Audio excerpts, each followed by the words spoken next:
Good afternoon, distinguished participants. Let me recognize the speakers for these sessions as they have been introduced by the MC. The chairman, the supposed chairman, is not here, but I just have to stand in for him. The rules. We will start now with the first speaker. Let me also recognize the ladies this time around because Ms. Ekpan has been complaining. She was here before and she has been complaining that the guests are not really participating. And we are glad now that you have a partner by your side. And on that note, I will invite you to kickstart this talk. Thank you.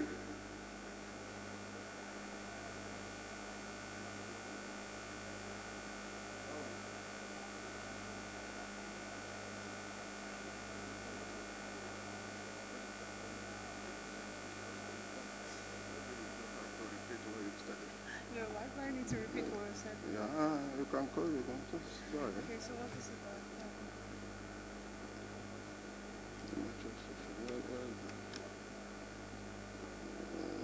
What do you want?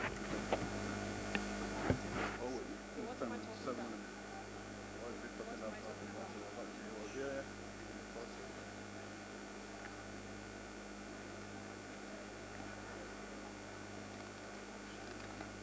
I thought it was going to be a question and answer session. Youth innovation and global platform. That's the conversation. All of them will be all of you. And that's what we're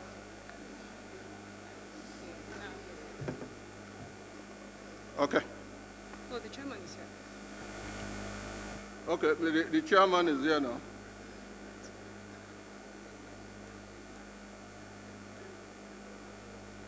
And I welcome Mr. Chiji Okeke to please come and take over the floor. Because I have not prepared for this. I don't even know what you are talking about.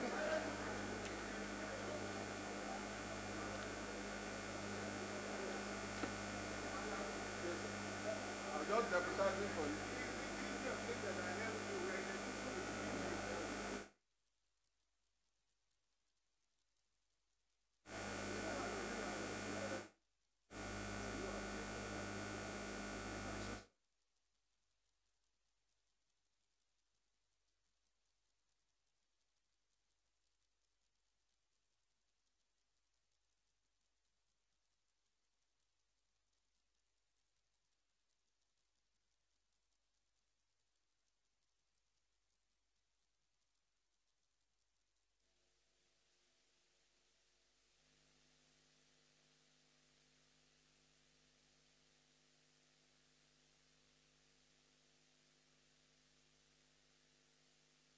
Check.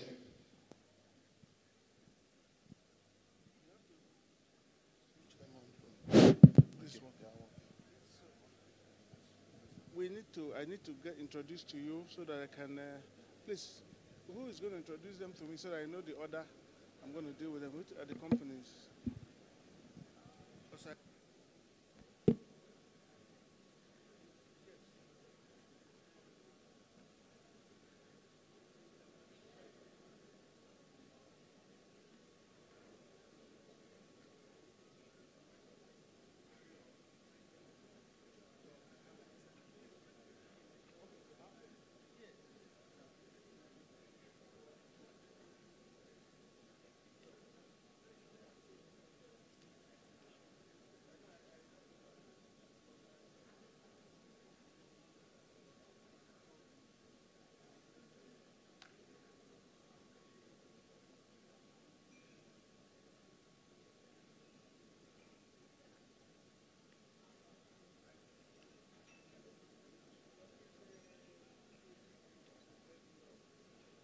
Check.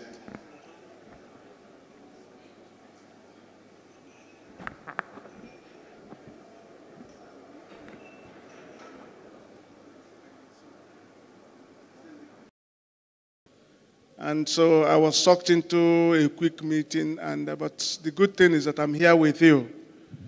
My job is very simple: to guide this session and ensure that we get the most we can from these distinguished eggheads, the millennials, the positively disrupting generation, Nigeria's generation next, that is going to take us beyond where we are today.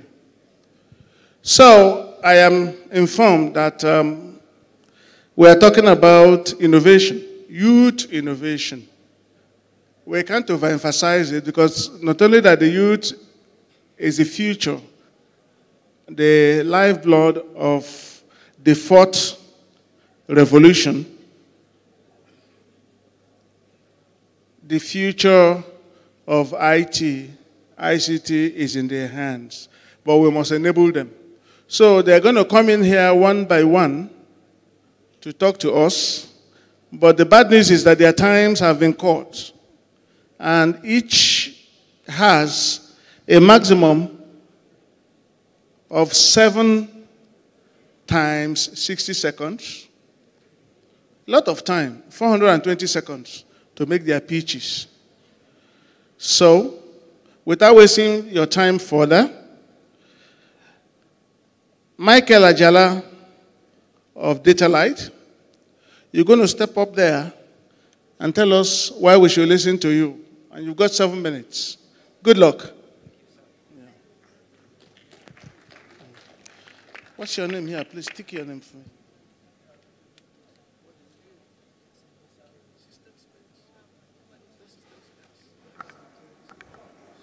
Hello. Okay, good afternoon. My name is Michael Ajala. I'm co-founder and CEO at Data Light. Now, Data Light is one of 5 startup companies at the African Center of Excellence, Obafemi Awolowo University Knowledge Park. I'll be talking to you today about digital inclusion. Now, I am a software architect, a data scientist, and a cloud consultant. And I'm just one of 5 of us, like I said earlier. The things we do cut across several sectors, and they particularly use innovations from the 4th Industrial Revolution. That includes IoT, artificial intelligence, machine learning, data science, and all of those. I deal in data. That's what I do. And in my company, we want to pick data from all over the internet: web data, video data, text data, logs, audio data. Okay, then we're going to do some machine learning on these things, and you get useful insights on the fly. That means that you can know, for instance, what people in Ondo State are collectively thinking about at a time. All right, that's going to be very useful. Imagine, for instance, that as a teacher, you want to know what kinds of topics students collectively fail, or you want to know what areas people pass the most. I mean, you get that from the systems I build. All right, but that's not all. I mean, we've sampled some of the best transportation systems of this decade: Taxify, Uber, and we realize none of them is coming from around us. Besides, around Ife, for instance, you don't have Uber or Taxify. All right, so we started solutions that leverage the technologies we already have and that are readily usable to students and staff. And we're using this to create a disruptive solution. All right, so this is digital inclusion for our century. You know, but then the question you should ask is, how do I get involved? All right, there are young minds around us, people who are very interested in learning and using the skills that they gather to do things that help Nigeria. You can help them in, most of all, resources. I mean, I would say money, but money isn't everything. You probably have access to someone out there that can give cloud computing resources. Give them cloud compute, cloud storage, networking. These are things that we usually need, all right? Or some resources may be For instance, I'm in collaboration with the director of Computer Center at OAU, and I told him I needed a virtual machine on the cloud with some specific specifications to do some research. All right, these are the things that we usually need. Or you could have access to hands. Maybe you have project students, or you have people that are interns at your firms, and these people can do things that we need. All right? Usually startup companies like this fail because they need software developers that do something. And software developers take money. I mean, the best of them take money, right? Right, so, but maybe you could help. You could loan them a developer or two to help them do something. And in this case, you become part of the revolution. All right? So that's one way you can help. All right. That's one way you can help.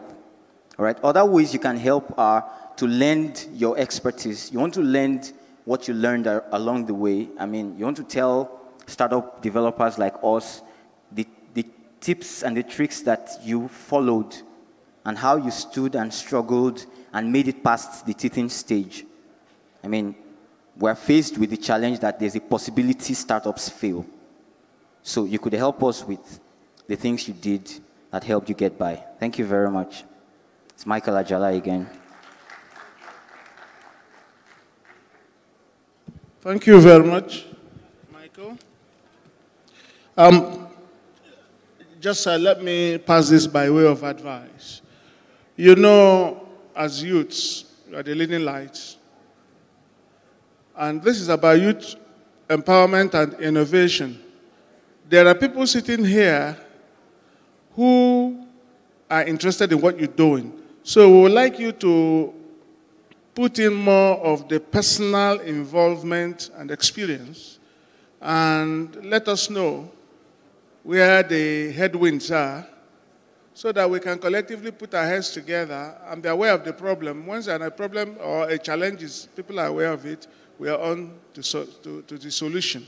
So when we come to you, please give us more of your personal involvement in this process of youth empowerment and innovation. Your generation, we call Generation Next. It's a wonderful one. I remember things your generation does or about to do. I only smile. So go out there and tell us in 7 minutes what you're doing, how that impacts on youth empowerment and innovation, and let us sit back and think along with you, maybe ask a few questions. So having cleared that, I'm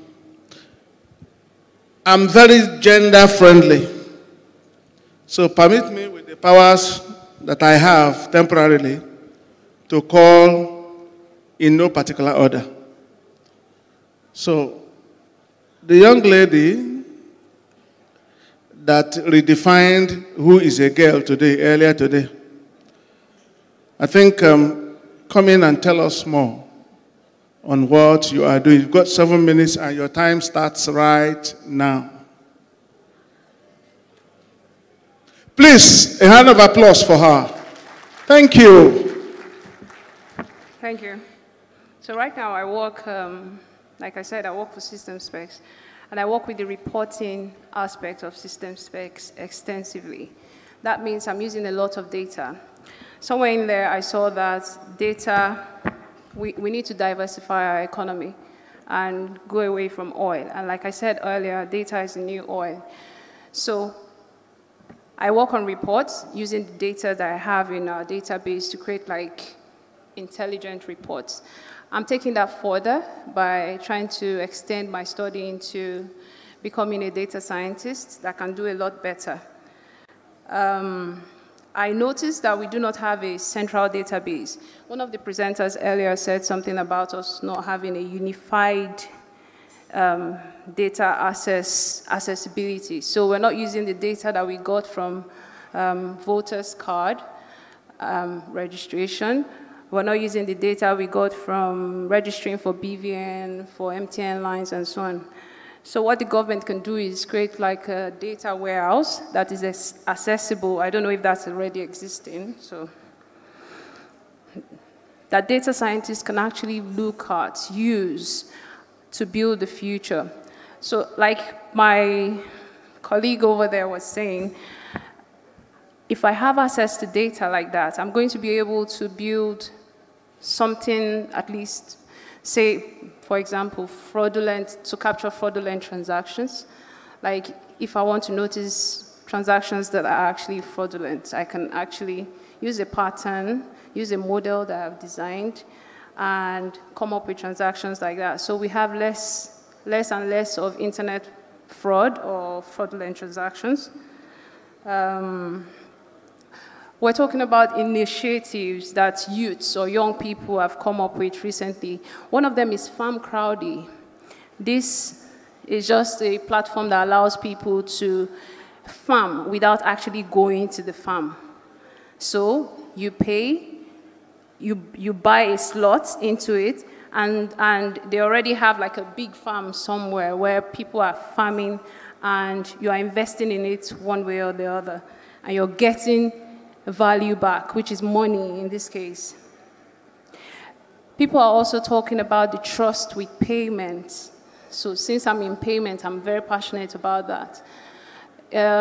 As you know, right now we use LCs in the banks, letters of credit, to actually vie for transactions from one end to the other, right?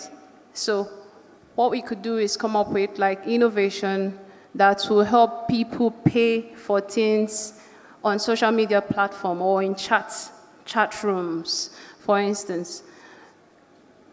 I don't know how to do that yet, but of course, it's in the works. I can think about something like that.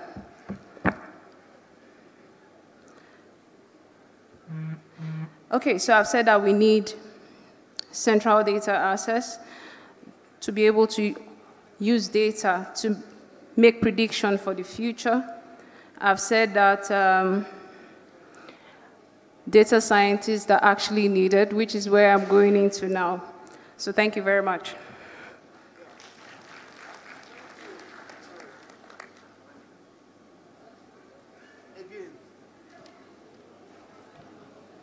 Ladies and gentlemen, again is data, data, data. Without wasting time, we'll call on the next young talk, Victor Idono of SciSec Nigeria Limited. He deals in the area of cybersecurity, challenge, and we all know that today, whether it is your card, or your token, or your internet transactions, particularly when they are financial, you have to keep one eye open. And so these young talks are also working in this area. Victor Idono, come up and tell us in 7 minutes what you have for us. Thank you. Good afternoon, everybody. Well, basically regarding youth and entrepreneurship development, I started back in school. From my 300 level, I was already focusing more on the practical aspect of what I was studying, which was cybersecurity. And a whole lot of persons were more focused on passing exams. But for me, as an individual, I channeled my attention towards the practical aspect and how I can make a career out of it. So 300 level, I'd already started planning on starting a company in that line. 400 level, I went for IT. In the course of my IT, I was able to do some petty jobs, saved money together. During my IT, it's a 6 months IT.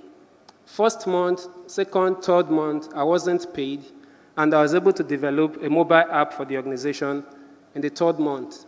They were so happy, and they paid me my dues for all the months I've spent in arrears. So the next thing, afterwards they started paying. So I was able to save some money. As soon as I returned back to school in my 400 level, I used the money to get CAC documents for the company. Invited my friends together, and we started focusing on cybersecurity, penetration testing, vulnerability assessment, and the likes. It wasn't that easy, We're front and back. Some persons will come due to challenges, they will leave. Others will come, man, we can make something happen out of this. 500 level, we're able to have our first physical office just in front of our school premises where we are doing our petty cybersecurity projects. Then, by the time we are graduating out of school, we're already having the ideas, how do we move this nation forward? We identified a need, identified a challenge. In Nigeria, Nigerians globally are known for Yahoo Yahoo. How can we solve or bring about a solution to this problem? The only way is because these skilled Nigerians simply do not have the right platform to utilize their skills legitimately. So what do we do in this regard? We decided to come up with a platform, Cybersecurity Challenge Nigeria. And what we do is, okay, fine, you're skilled, instead of using your skills legitimately for cybercrime, simply because you do not have where to use these skills, come together, let's go on a hacking competition. Live hacking competitions, let winners emerge. At least we are going to invite companies, the ones that are going to be present, let them pick for themselves first-hand InfoSec local content from amongst our midst. And we were able to converge a whole lot of persons. We had the first event. The first 3 winners from the event got instant employment from the few companies that were present. And to put up that event was one of the most challenging things and decisions I've ever taken. Reasons be, at first, meeting a whole lot of persons, everybody was like, what is cybersecurity? What do you want to do? Do you think you can change Yahoo Yahoo in Africa or in Nigeria? But at the tail end of it, I had to go on taking a loan just to see that the vision come to life. And I was able to take a loan of 7 digits, and we kickstarted the first project, sinking the whole loan into the project. And at the end of the day, we were happy that at least it was a success, even though nothing came out of it, because there was really no sponsor, no exhibitor, nothing. But God helping us, immediately after the project, someone came to us and was like, he never knew this type of skill set exists in Nigeria, that there's a project he's about working on, and he would like us to do it. Instead of bringing some white guys from outside to do it, we should handle it. And the project was in 8 digits. We executed the project, and immediately we offset our loan that we've been struggling to pay interest on. At the end of the day, we spent another round of, but at the short end, we were able to knock off the loan. We are more like back to a neutral ground. How do we host the second event for continuity? By then, everybody had disappeared. Reasons be, after the program, everybody got something, but no funds to continue, no business. Struggling for businesses in the industry is really, really not easy. Then, reasons be, at times they will ask you, where's your referral? Where and where have you executed? But God helping us, immediately after that first project, we had referral because it was a big project. So it made a whole lot of things easy for us. It made us, okay, focus more on what we want to do. As an entrepreneur, I had to bring up the team again. If you're good, please come. We are ready. Whatever comes in, we are going to share. We are going to, everybody should benefit from it. Good and fine. At the end of the day, we launched the second event, and we were able to kickstart a training platform. First, how do we go about carrying out our vision to the whole of Nigeria and cutting across other nations of Africa? Our last event brought in 2 countries outside Nigeria in Africa down for the event, and we're also looking at expanding to other African nations. So far, we've been able to train over 1,000 youths. We've had access into NYC camps in Lagos, in Abuja. We've done conferences and training programs in Anambra, Cross River, and we are looking at having more coordinators, engaging with more youths who have interest in information security, who would also drive this project across other nations of the government of Nigeria. And in the process, our latest one, we were able to work hand in hand with the Senate Committee on ICT and Cybercrime, which has also been sort of encouragement to us. And even if we've not gotten to your location, trust me, before this time next year, you will definitely see us in your location. So for practical hacking trainings, projects, whatever, in terms of practicals, that is what we do, not coming to read slides for you. we're coming to give you the real content. Thank you for this. A big round of applause. Come on, give it to me. I love what I hear. There is hope for this country. Teju, you were up and doing. You know, we've been told there's a new definition for girls earlier today, and I'm not going to let go. So by the time you finish also, we'll know whether we will still be among the girls or it will be the classical definition. Please go out there and tell us what you're doing and why you are part of Generation Next. Good luck. Thank you. Hello, my name is Tejumaria Fonja, and I'm an ambassador for AI Saturdays. So that is what I'm going to be talking about today. So AI Saturdays is actually a global initiative. It's all over the world. Presently, it's in about 168 cities around the world and 8 cities in Nigeria. So what AI Saturdays does is actually we go through structured study group and help people who wants to get into artificial intelligence, machine learning, and data science. Through this structured study group, we help them accelerate their learning faster. So I'm going to dial back to Victoria, who wants to learn data science. I'm trying to tell her that this is the community for her. We need to connect and talk about how we can move from zero to being a data scientist. Why do we even need data science? I can't stress that. She already talked about the reason why we have data, and we need to be able to use this data, infer knowledge from this data, and gain insights using this data set. So let me come back to my own personal experience. We started AI Saturday Lagos in January, and we held that for 16 weeks, 16 consecutive Saturdays. So that was from January to April, and we were able to, we started with about 65 people, then around the 4th week, we were like 40, and then by the time we finished the 16 weeks, we were like 30 consistent members. And using that, we did projects because we were still trying to learn using materials like Stanford's CS231N, Introduction to Computer Vision. So our focus for the first cycle was on computer vision, and we did some cool projects using deep learning framework, and the project was quite interesting because we decided that we were going to group people into different framework using TensorFlow, Neo-Nirvana, Touch, and so on.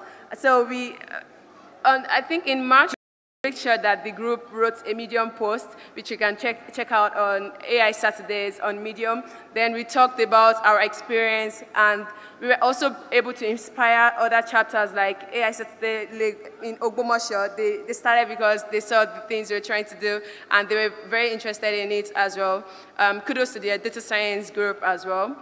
And because of that, after the first cycle, we are starting another cycle. AI Saturday is starting globally, and the next cycle is starting in August. And definitely, we are part of this. We are always going to be part of it in Lagos. But we've also been able to inspire Ibadan to start theirs, because we had someone. His name is Ahmed. He's from University of Ibadan. He comes to Ibadan every Saturday for AI Saturday. I've never seen someone as dedicated as that. So after the first cycle, we were like, you know what? We need to start this in Ibadan as well. And he already signed up for it. We are so happy and so eager to start AI Saturday in Ibadan as well. Apart from that, we made some connection in Abuja. Someone reached out to me after reading an article Inter wrote about me. So it was like, they have something in Abuja they would like to see something like that in Abuja. And we talked about it, and they gave us free venue, and we're like, okay, we need ambassador. We reached out to people on Twitter. Someone said it was going to be able to do that, and AI Saturday Abuja is also going to happen by August, which is another 14 weeks as well. So I'm very excited about the AI Saturday journey, because it means that we don't necessarily need to definitely we need to redefine how our curriculum is, but we don't have to wait till we redefine it before we start doing something. From personal experience, I'm someone I came from a mechanical engineering background, and after that I've always been interested in artificial intelligence, and I wanted to do my master's in machine learning and artificial intelligence, but I really did not have the opportunity. Most schools will tell you that you need to have a background in computer science, and so doing this means I can be able to like go through these other. Sorry. Okay, thank you. So I was able to go through using courses like CS231N and Udacity and Coursera online resources to be able to learn much more about the field I need to go into. And that has particularly helped me so much in wherever we're doing. So I'm going to quickly touch about the challenges we have. As interesting as AI today is, it's very fantastic, but the basic challenge is funding. If you're keeping people from 10 a.m. to 6 p.m. every Saturday, then you need to think about comfortability. The learning experience has to be great. You can't just get people coming and you can't feed them. You can't. There's no power. There's no electricity. Then what are you coming to do? There's no internet. So we need to be able, because it's free. They're not paying. AI Saturdays are free. So we need to be able to find sponsor who will be interested in giving us free venue, giving us internet. We in Lagos, we've been very lucky to have companies like Vespa and communities like Facebook Dev Cycle to support us. But we need more, because we are looking at AI Saturday as something that is going to happen like forever, maybe till.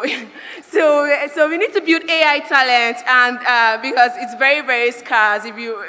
I talked about this yesterday. So we need to make sure that we have things like this in place. My ultimate goal would be that eventually we would have AI research centers in Lagos, Ibadan, something like that.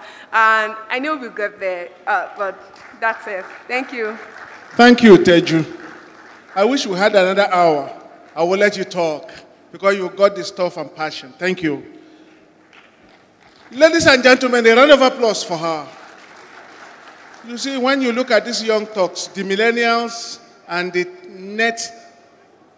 netizens, we just spoke about that earlier this morning, the digital generation. We don't need to reinvent the wheels as was done in the olden days, but we can leapfrog.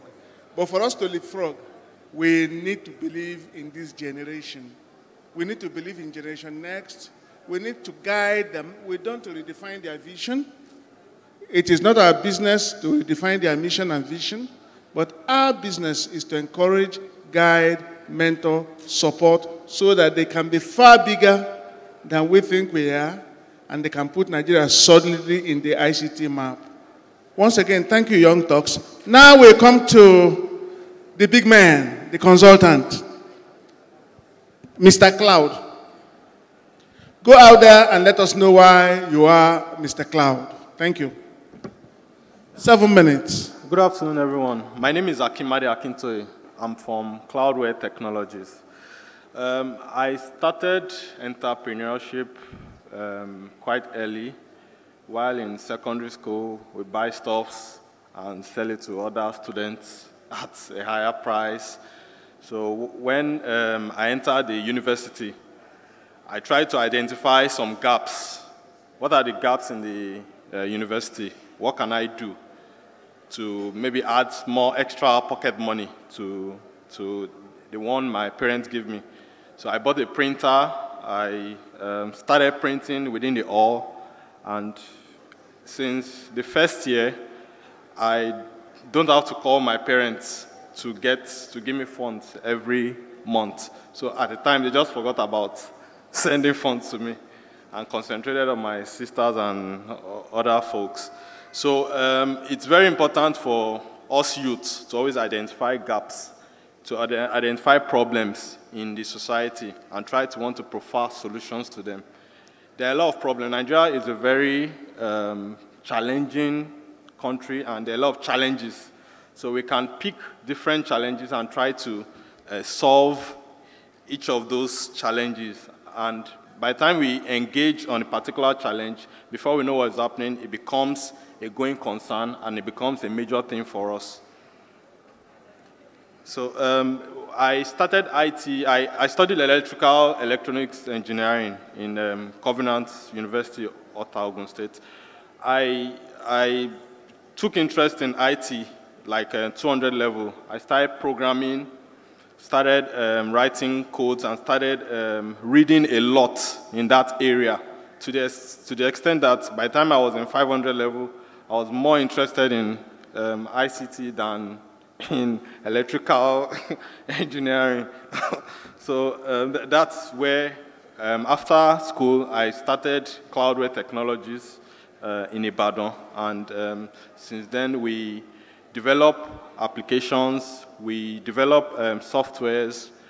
Some of our solutions, like location forms, it's an application that allows you to get data from different, from remote workers or from enumerators, and you get the GPS coordinates of the responses in real time, and you're able to see that, okay, this response is coming from a particular city in Maiduguri, it's coming from a particular street in Akure, it's coming from this particular location.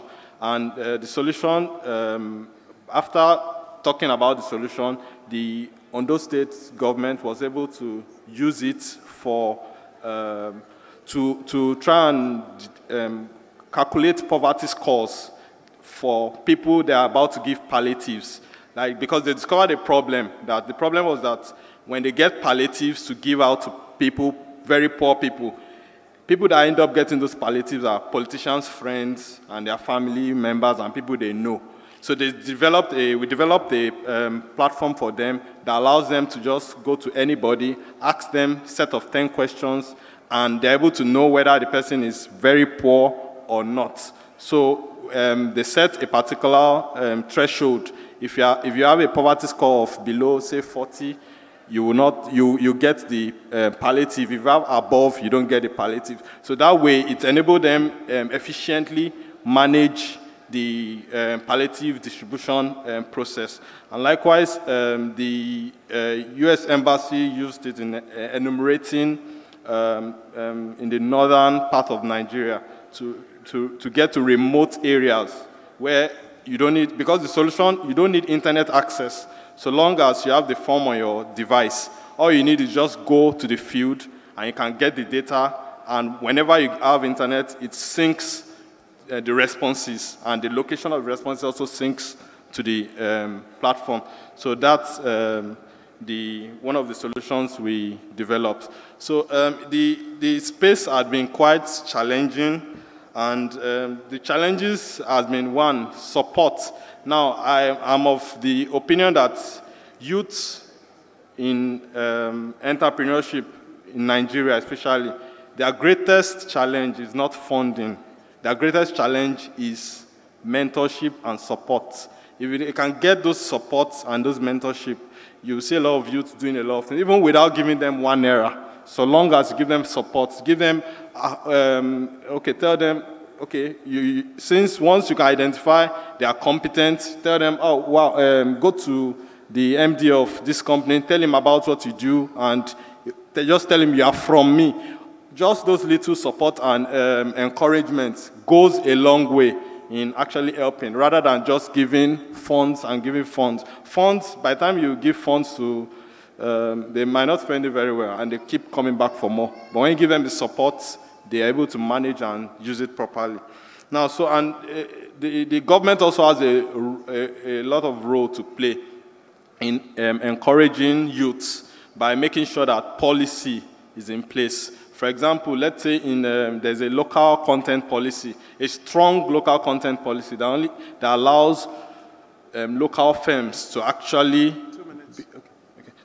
be part of the procurement process, and all those processes are easy for local and small organizations to actually be part of it. It's all those kind of policy fixes also help.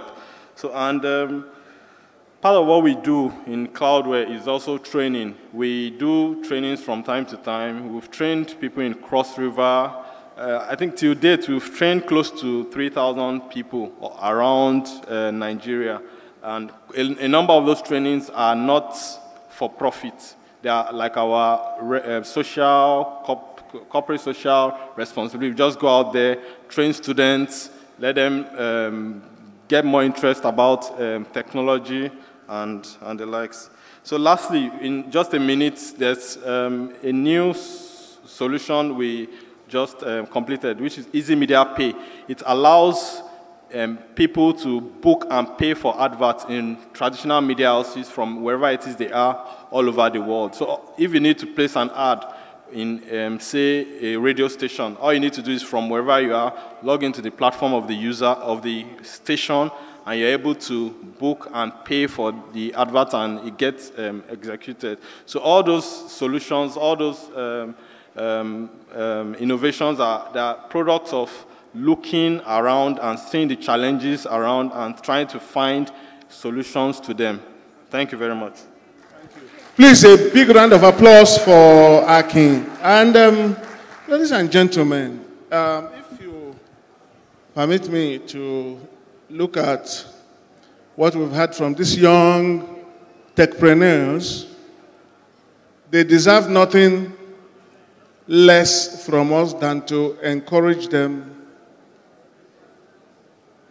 mentor them, embrace their vision, give them the support they need, make them believe in themselves. And the fire I see in their eyes with their colleagues, I know that the future would be greater than it is.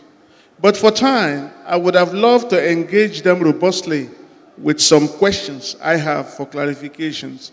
But I have been advised by the minders that because of serious constraint on time, unfortunately, we wouldn't have time to drill down on what they have, to ventilate more. But actually, if you are listening to them from A to Z, everything they've told us here has to do with data, data, data, data. Thank you. Because data is the new currency. As we sit here, be it AI, BI, cognitive prediction, and all that, it's all around data. In a session we had this morning, McKinsey told us that in the last 2 years, McKinsey is one of the first quadrant consulting houses in the world globally. And let me also tip you off that McKinsey, for those who pay taxes and those who go to banks, McKinsey advises government, the government of Nigeria, to latch onto BVN and tax ID. So that was the creative way, innovative way they gave to this government to try to look into revenue and funding patterns. So Sam McKinsey said, in the last 2 years, the data generated globally surpasses every single cumulative data that has been generated in the world before. Let me say it again. In 2 years, the amount of data that has been churned out globally surpasses the totality of what we have had before the last 2 years. So that will tell you the tremendous amount of data. And you see storage coming down, price, volumes increasing, miniaturization of storage and all that, cloud services. Yet, the more you throw, the more you innovate, the more the data goes on. And I'm glad they are all looking at data to deploy data. Some want to be data scientists. Some are looking at cybersecurity. Cybersecurity will also look at your data from a cognitive and predictive standpoint. Victor also told us, and what they told us is their headwinds, specifically, I had them through, Some leaned on funding. Others looked at support, which is great. There has to be support. There has to be mentorship. Of course, there will be funding.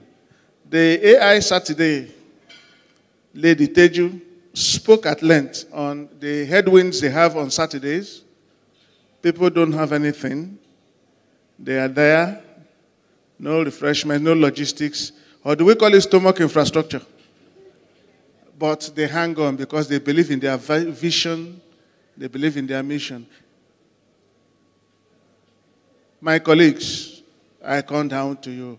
Please don't let these dreams die away. Me and you, together, let's look at the Mike Ajalas, the Victoria Basis, the Victor Idonos, the Tejumades, the Akintoyes, who are all there. We owe it to them to tell them that indeed tomorrow will be better than today. And because they have keyed in the right areas, data science, predictive, artificial intelligence, and things, tell me, this country cannot but sit down and embrace the products of these young techpreneurs, the millennials, the net citizens, as they sit here. For those of us on the other side of the aisle, I want to make this pitch as I sit down, that these young talks should be encouraged, along with their peers. And I don't say that for saying sake. Right now, in my company, SIDMAC, with my colleagues, we are intensively mentoring 3 companies, 3 startups, with funding, support, and assistance. And I appeal to some of you, it's not easy in the Nigerian landscape, but together we can do it. Let's go out and encourage these young chaps to take over from wherever we stop. So, on that note, I want to appeal to you, please, keep your barrels loaded. The young talks will step down very soon. Please engage them. Don't let them just go away as if we did not hear them. We should encourage them in any way we can, because tomorrow is theirs. And I want to thank you for sitting down and listening to us. May your dreams be fulfilled, my young techpreneurs. May you be bigger than we are. May you be global references. May your visions of today turn into realities of tomorrow. And please, we will remember you in whichever way we can and encourage you. Thank you very much for coming. Please, a big round of applause for these talks. Can I hear you clap for that? God bless you as you clap. Thank you very much. Yeah. Thank you so much.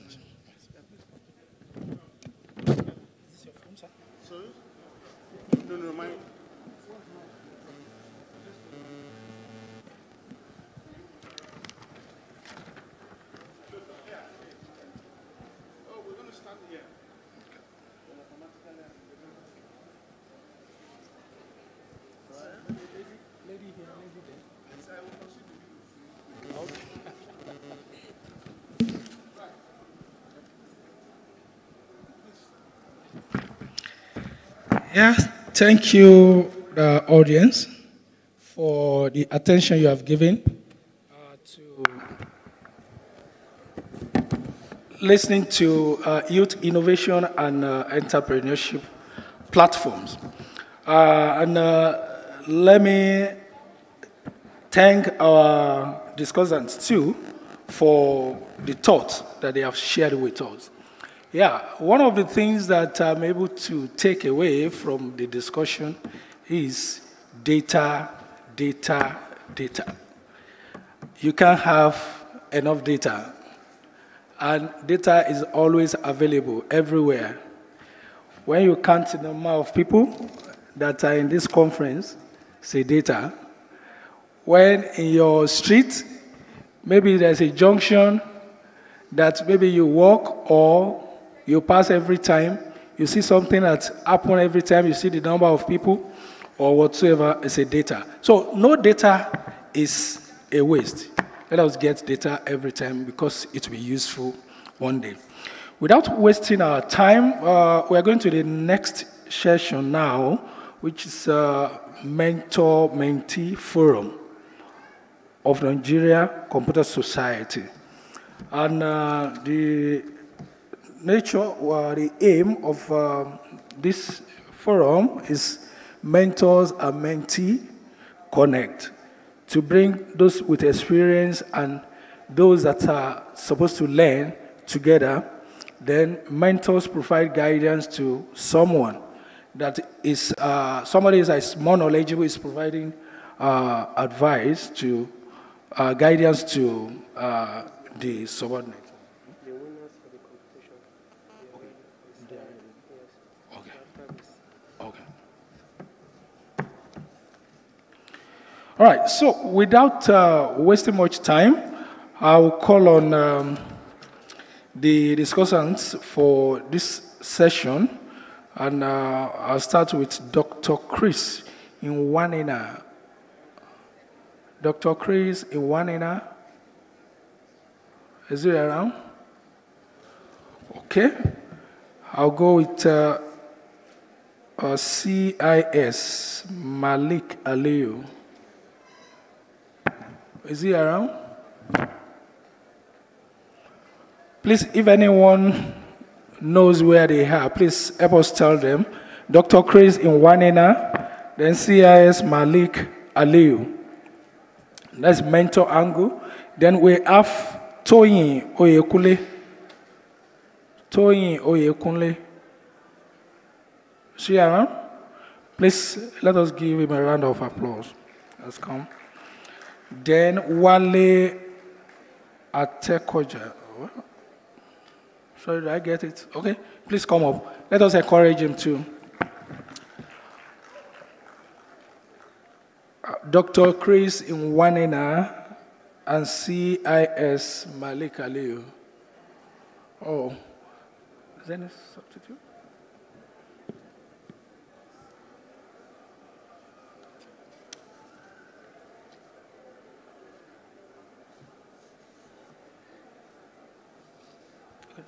Okay, thank you. Please let us encourage them as they come out.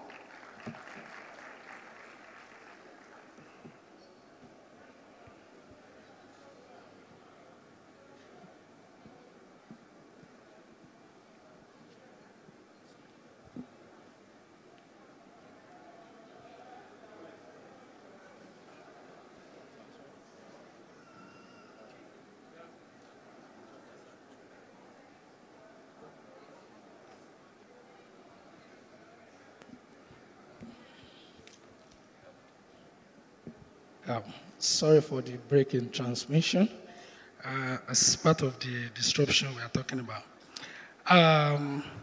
Then the chairman for this session is, okay, Dr. Chris Iwanena is coming. Please let us round up our applause for you. Yeah, then the chairman of this session is Mrs. Aniekan Etiebet. Mrs. Aniekan Etiebet. She around?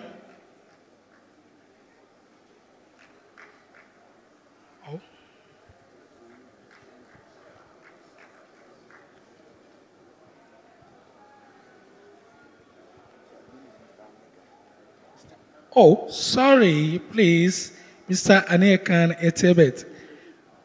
Oh, sorry, I'm very sorry about that. I'm a Yoruba man. Please forgive me. Okay, so I will hand over to the chairman now, and he will go ahead with us.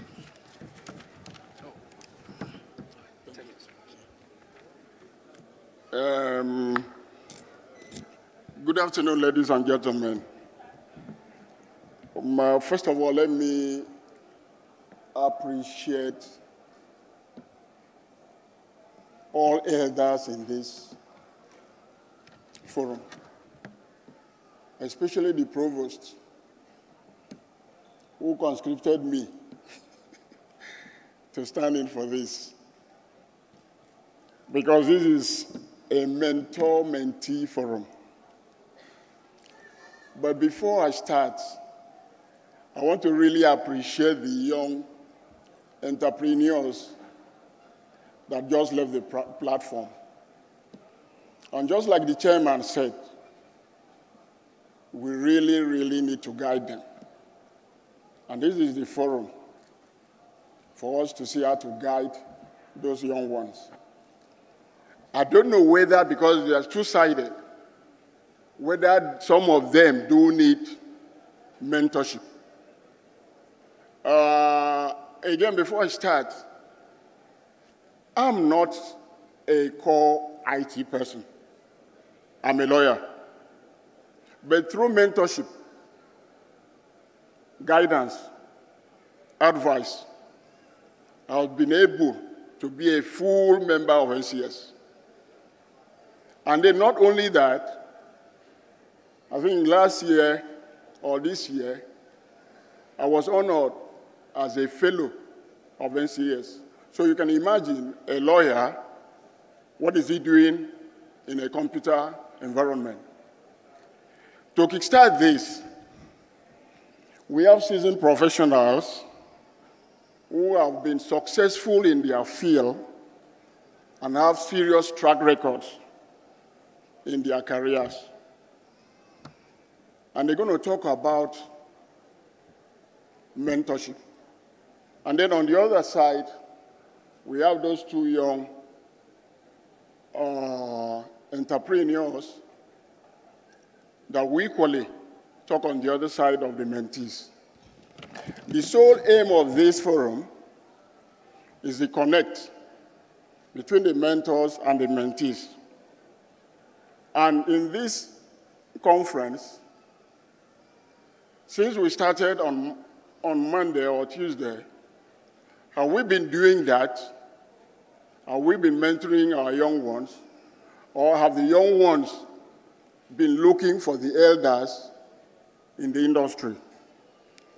I have personal questions that I will ask later.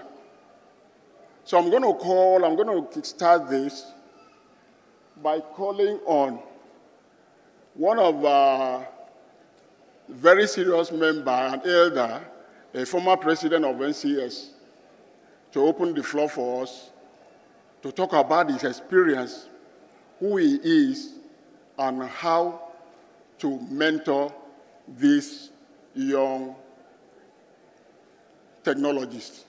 May I therefore call on Dr. Nwanena Mauga.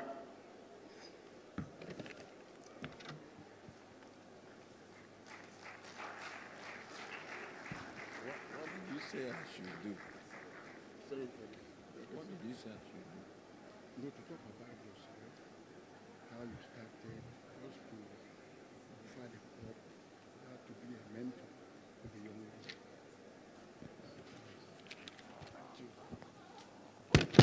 I forgot to add, I'm limiting them to 7 minutes.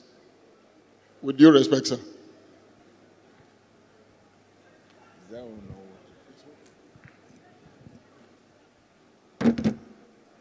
Yeah.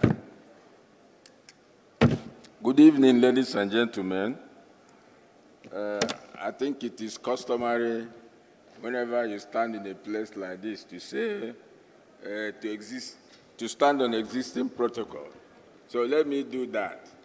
The second thing I will do is, I didn't know I would be on this day today.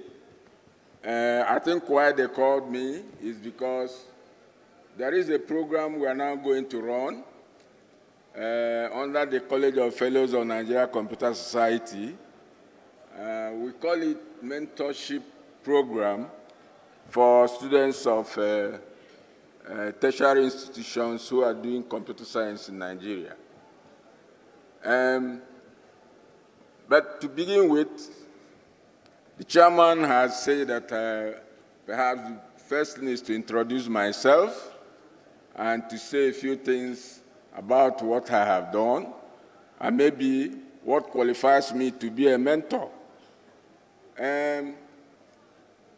I started with statistics in University of Nigeria and Nsukka.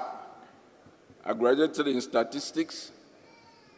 And then I went to University of Leeds and did a master's, BSc Statistics, University of Nigeria, Nsukka. Of course, that's the only university in this country.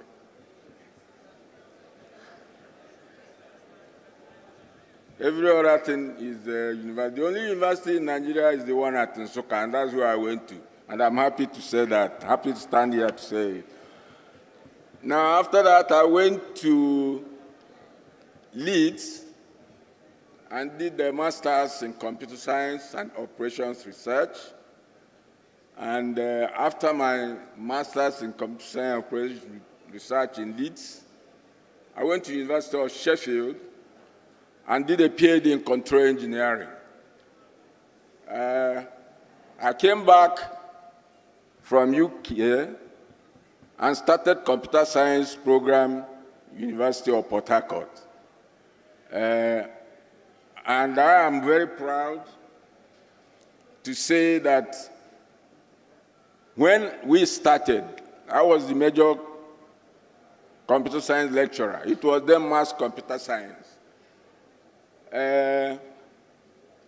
It was difficult to get any student to read computer science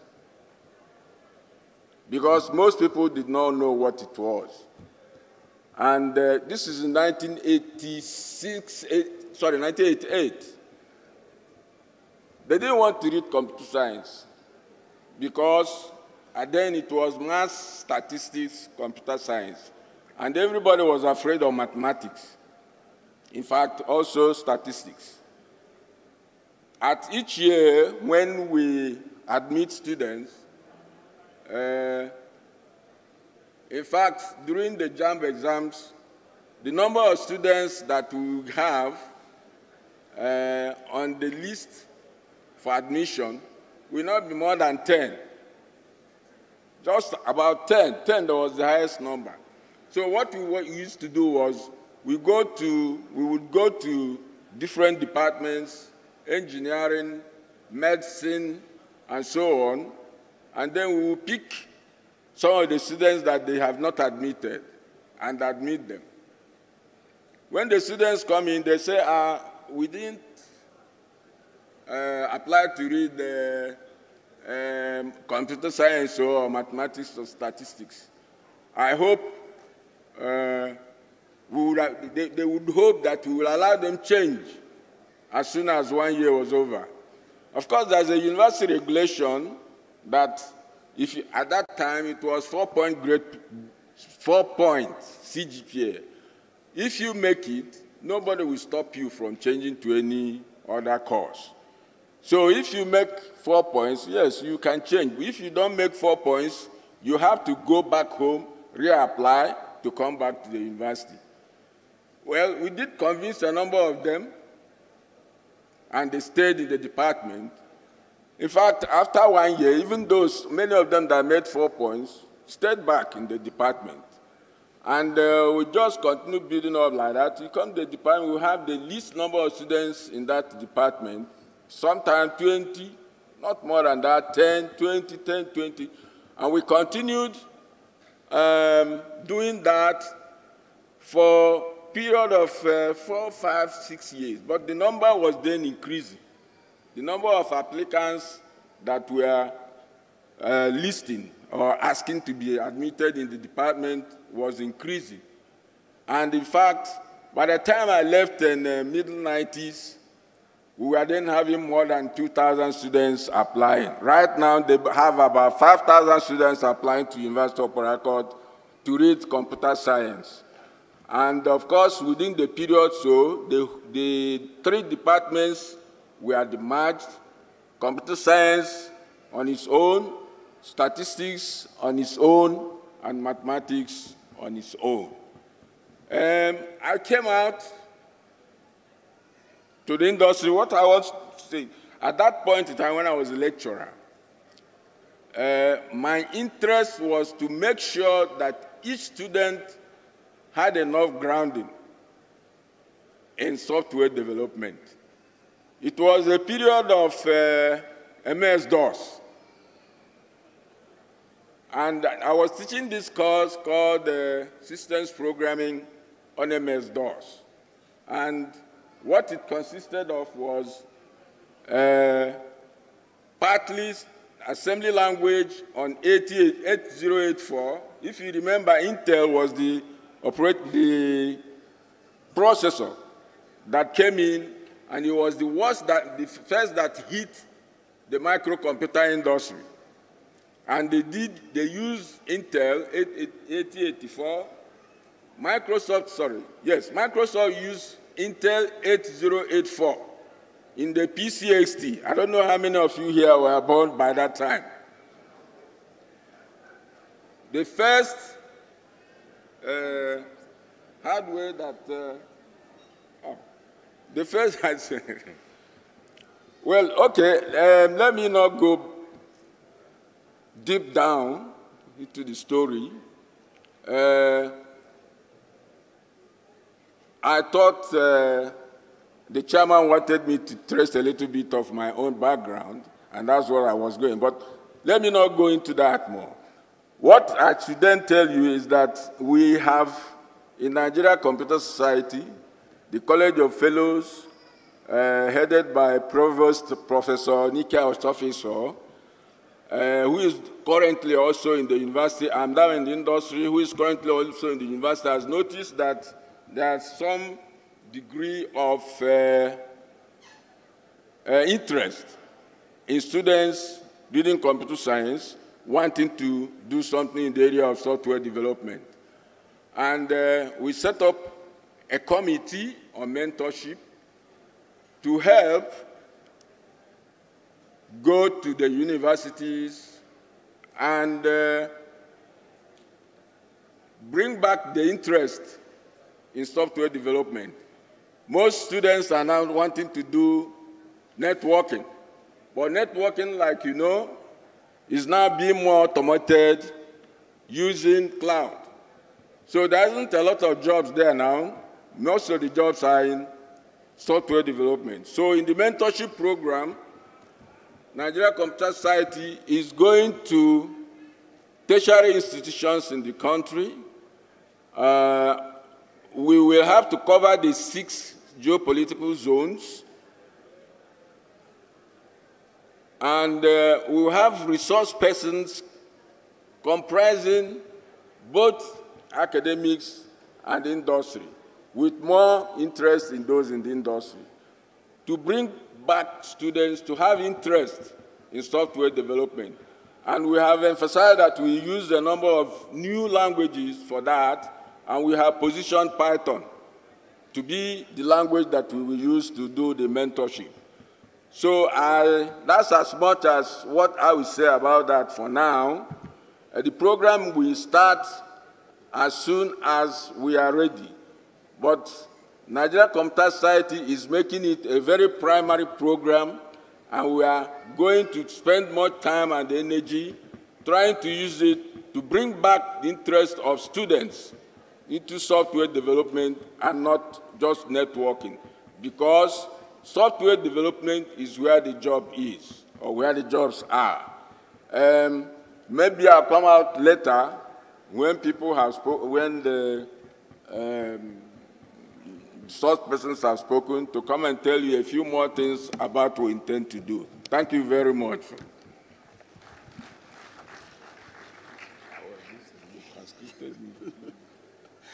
Thank you so much, sir. Can we give him another round of applause? Because he's been able to tell us how he started from the academics to the private sector to now the institution.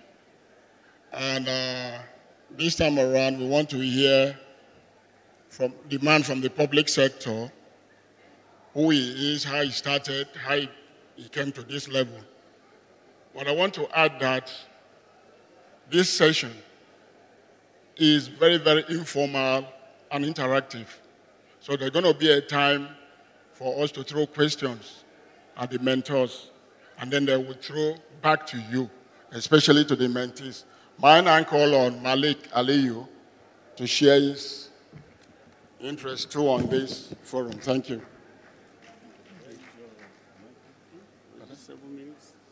Yeah, 7 minutes. We still believe in 7 minutes.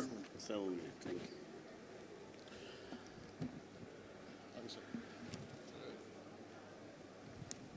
Standing on the existing protocol, my name is Controller Aliu Malik from Nigeria Immigration Service.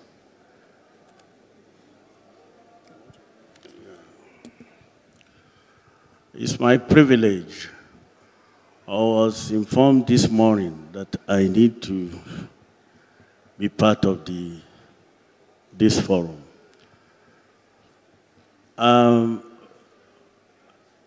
Before I go into the core operation, I would like you to know that Nigeria Immigration was with Nigerian Police Force. We left this force as at 1958. 1963, the immigration came of age, which was formally established by the Act of Parliament, Cap 171, of the law of the federal government of Nigeria. Now, the vision of the service was very, very clear: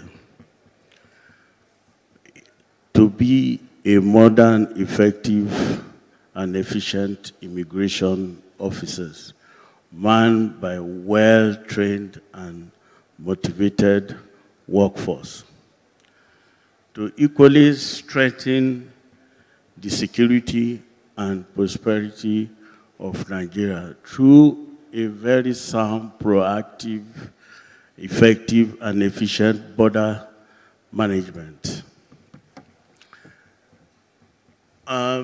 The Nigeria Immigration Service basically controls the person entering and leaving Nigeria, that is embarking or disembarking. Issuance of travel document is our responsibility. Issuance of resident permit. For instance, you are aware of SEPAC, Combined Expatriate Residence and Alien Card. Then border surveillance too, and patrolling is part of our immediate mandate. Now, the area I want to cover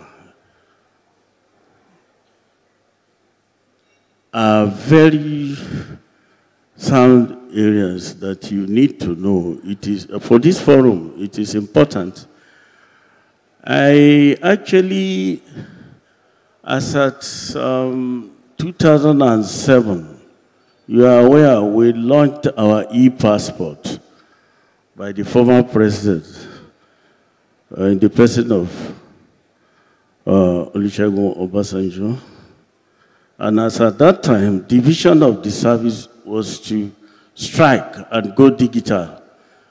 I was called upon.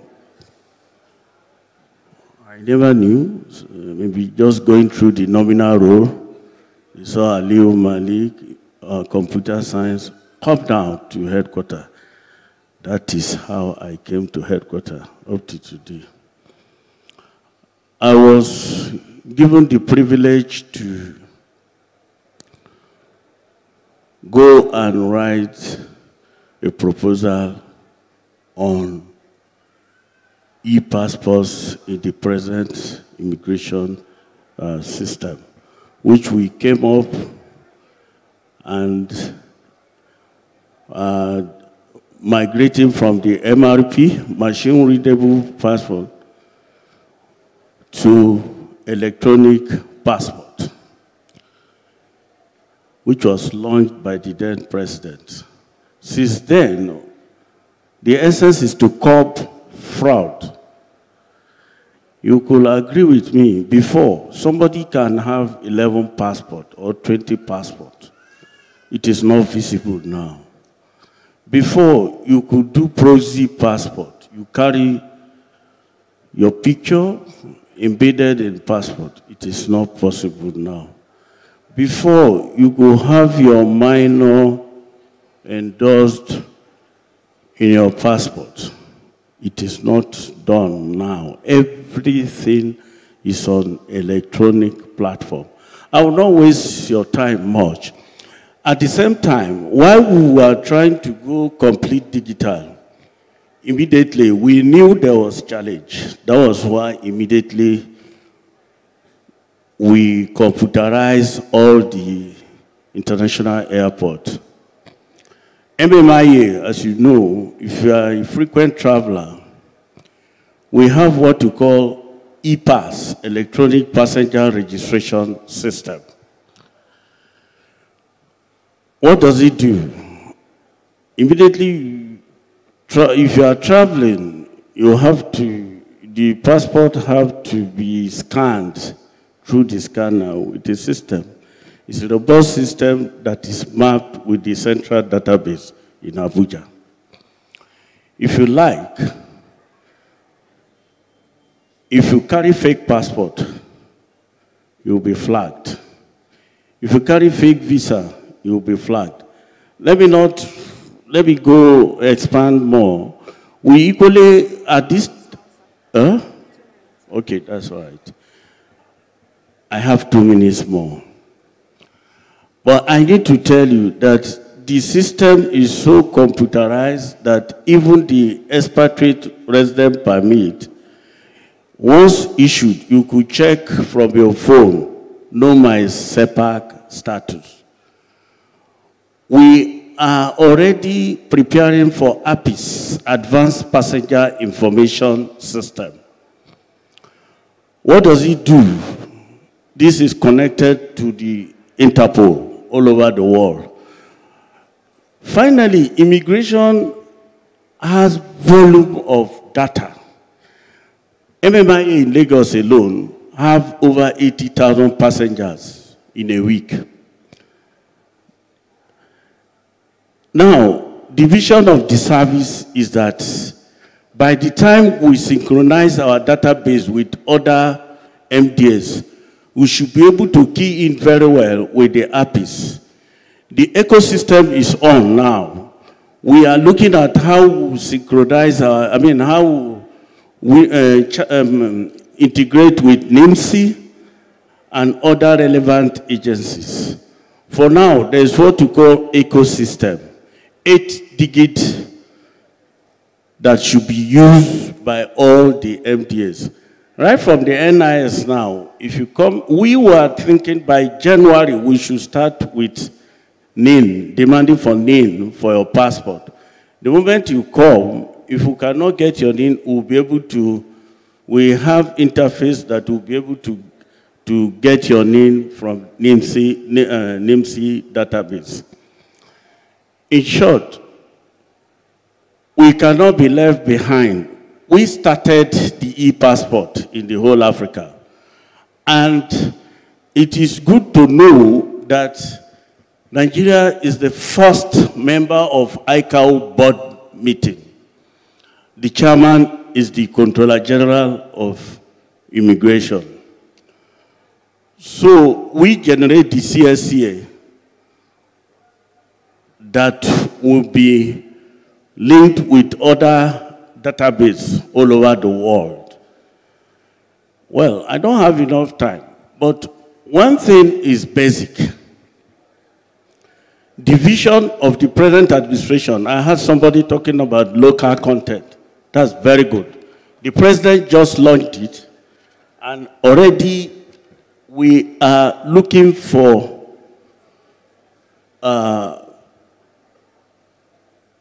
companies that are ready to develop, because we are equally trying to move away from foreign content, which we have done.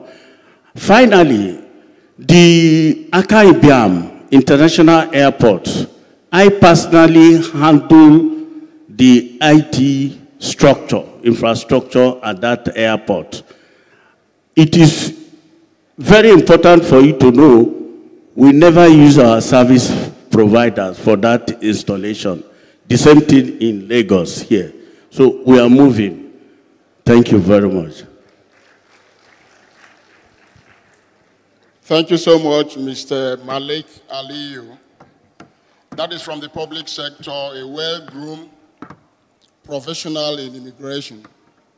Having gone through well-trained, he's been well-trained to face immigration. And we all know what immigration is in this country.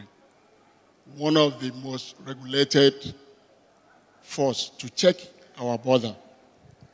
And then having listened to these core professionals, I now want to face the young mentees and ask them, what do they really know? What do they understand by mentorship? Would they agree that we need mentorship in everything we do, especially in this industry? My now call on. Okay, let me call the lady first. Oyekunle Olowatoyin. Am I right? I didn't baptize your name. Okay.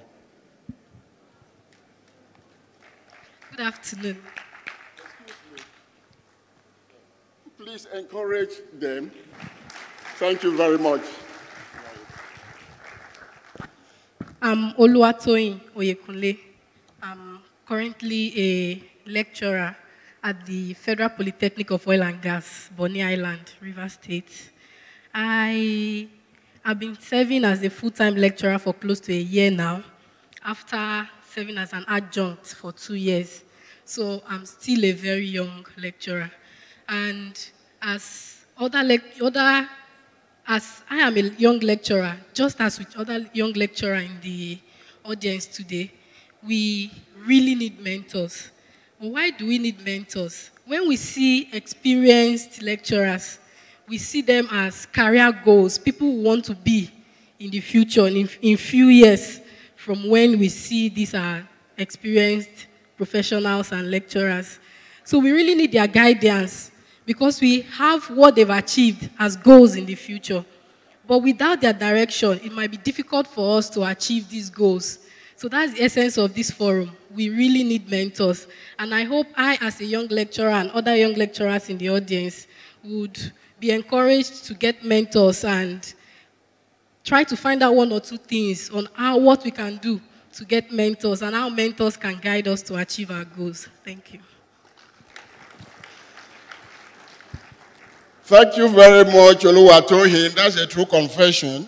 A very young lecturer that is coming up. And he needs a well-experienced somebody to guide him, to guide her, to become a senior lecturer, a professor. You're going to achieve that very soon. Let me call on Atekoya Lawale. Am I right? Okay, come and share your experience. What are you? What are you? I'm an entrepreneur. Okay, all right, go ahead. Okay, good afternoon, ladies and gentlemen. Good afternoon, everyone. I'm going to take mine from my story, and then I would be able to relate it to mentorship. Okay, so a software developer of over 9 years experience with MSc Software Engineering last year. Okay, so I got my MSc last year, and that was the beginning of my problem. I felt, okay, if you have MSc, then why work for someone? Why don't you start your own business? And then I ventured into entrepreneurship. And that was April last year. So I started a foundation. I started a startup. Yes, then. Youth Empowerment for Software Development in Nigeria. The whole idea is to get youths to come into software development. Okay, so that was running. And then the energy in me, I wasn't really working, like I didn't really feel the work. And then I jumped into another entrepreneurship again. That was running, and it's still running. Okay, so December, I started another one locally. It connects tourists to visitors. So you're coming to Nigeria for the first time, you can take up your mobile phone and check up tour guides in your location. And you can chat them up. Even before you come to Nigeria, someone is down to take you around. And that was December last year. So now I have 2 startups. And then April this year, they kidnapped a friend of mine. I'm the alumni president of my secondary school. We have a WhatsApp group. And I was told, go and look for that guy. Someone said, a software developer that cannot develop a software that can help him find his alumni colleague, is that one a software developer? And then what happened? I jumped onto the 3rd startup. I created another startup for security called Seclot.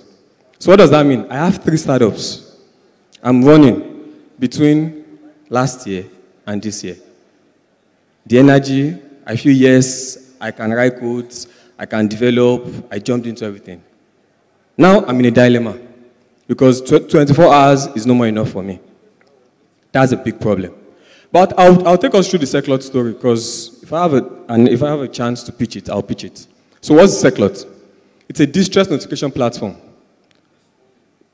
It's an app. If you press it, it sends your geolocation and your number to your friends and families, your ICs, in case of emergencies. So for kidnap, domestic violence, you press the app and then someone can rescue you. So it's simple. I can make my friends, I can make my parents, my ICE. There's a problem, I press it, it sends my location to them. If I'm being waylaid, it tracks it, my movements, through Google Map. But let's assume my ICE cannot assist me.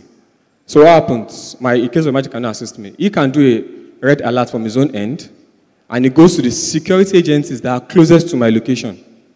So what does that mean? We're solving the problem of, 1, being able to share information when you're in a distress. 2, being able to share the location of the distress point. And 3, the speed at which you're being attended to. And then the 4th one, data.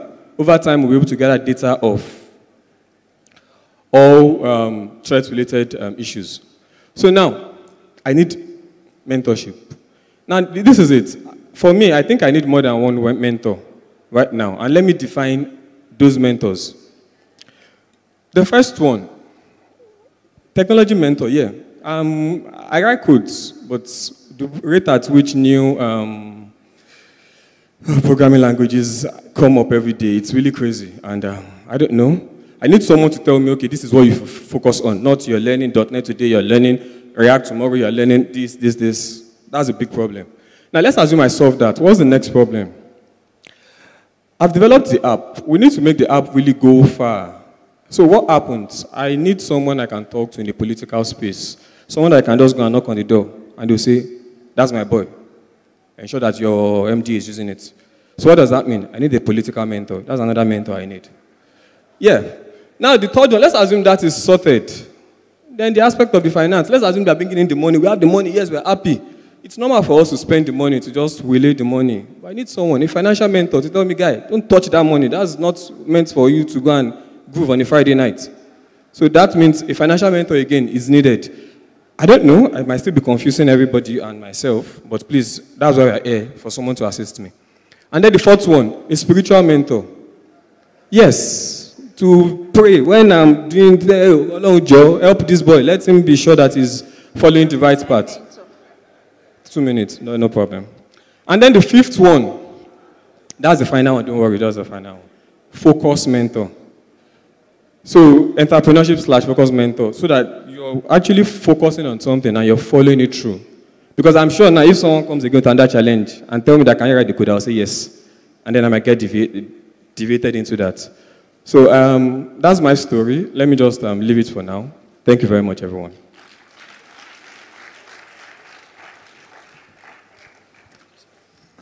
Thank you, Lawale. Can we clap for this energetic young man again? He's an entrepreneur. He's very energetic.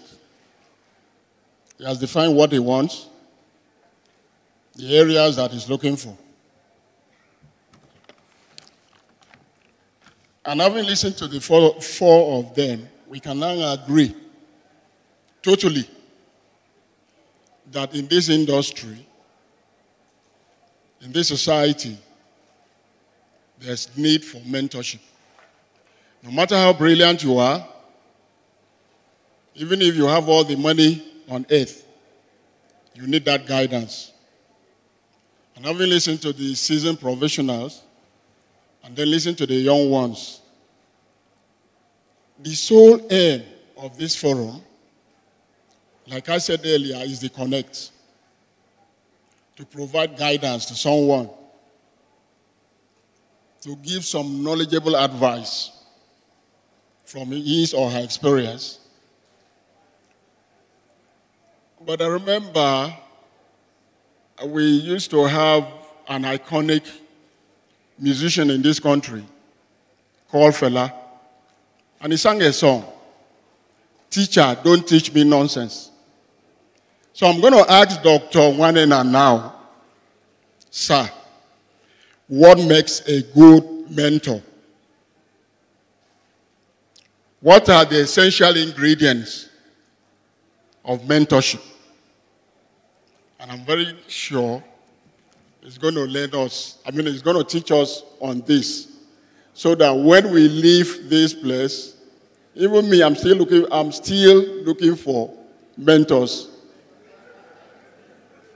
Are you laughing? I still need one.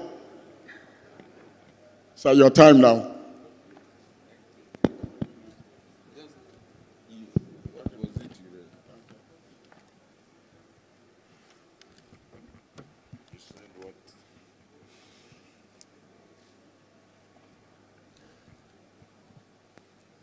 What makes a good mentor? What makes a good mentee? Well, first of all, I was trying to talk about my own background. And in fact, it was because of my own background that NCS asked me to chairman this mentorship committee. What makes a good mentor? The first thing is that you should be very well grounded in the area where you're going to mentor. The second thing is that you must have a passion for that area. And the third is you must also have the passion to impart knowledge to people. If you don't have passion in all these three things I've mentioned, I don't think you will be a good mentor. First, you have to be well grounded in the area. I would say that all my career in IT, I have been a software developer. Starting from those rudimentary things like C, I came to Visual Basic, and I was doing a development in the area of biometrics. Now, when you are doing something in the area of biometrics and you are dealing with the SDK developers, because you have to buy the SDK and use it. Now, they give you an API. The API is a library of programs. It is on that you depend to develop your biometrics application.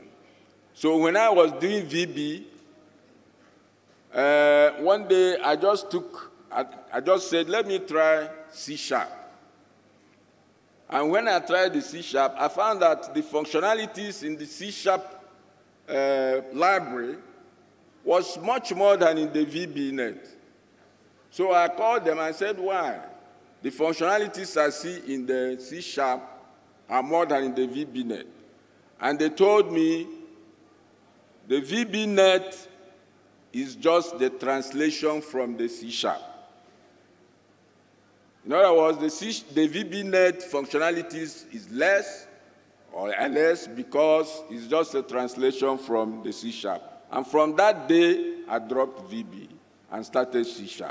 So my interest and where I have done so much work is in C#. I have a passion for software development, like I said.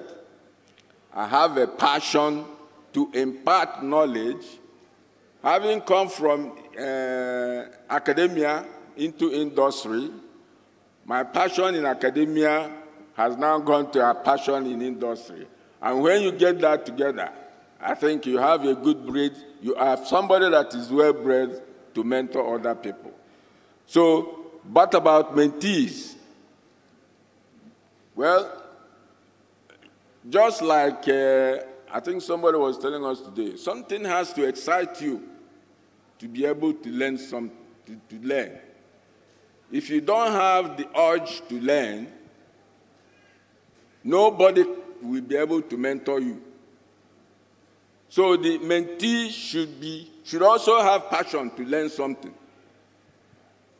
Maybe he has passion to learn something, but there is, he has problems, either because of an instructor or because of educational materials or both. But as he struggles, he will continue to learn. That passion, if he meets somebody that says, hey, come, I'll be able to guide you in this, then that person will learn very well. So the mentee will have passion to learn something that a mentor also has the passion to impart on a mentee. I think those are the things that will make a good mentor: passion, and then a good mentee, passion to learn something new, and something that he will lead on to improve his career. That's what I think that mentors and mentees will be able to do. Thank you. Thank you very much. Can you put your hands again together for Dr. Nwanena? Because I think he has defined it all. A well-groomed professional, well-experienced. There must be that passion to help, not just anybody. And then on the other hand, on the other side, you must know who you are looking for. And not like you are studying X subject or into X profession because of certain qualifications you are seeing in the other person who has nothing to offer when it comes to the other side. You want him to be your mentor. You have to really define what you want. We are totally constrained by time. Mentorship doesn't even start from when you are qualified. It starts from even primary school to secondary school, even when you are choosing your subjects. Let me just tell you a joke. You won't believe, as a lawyer, I read chemistry, physics, biology. And I realized that I was very useless in sciences. But when it comes to arts, I can read a whole Bible in a few days. And ask me, how did you now transform from from sciences to art? I had to take the subjects to read law. But look at me today again. I've abandoned law, and I'm in IT. Won't you clap for me?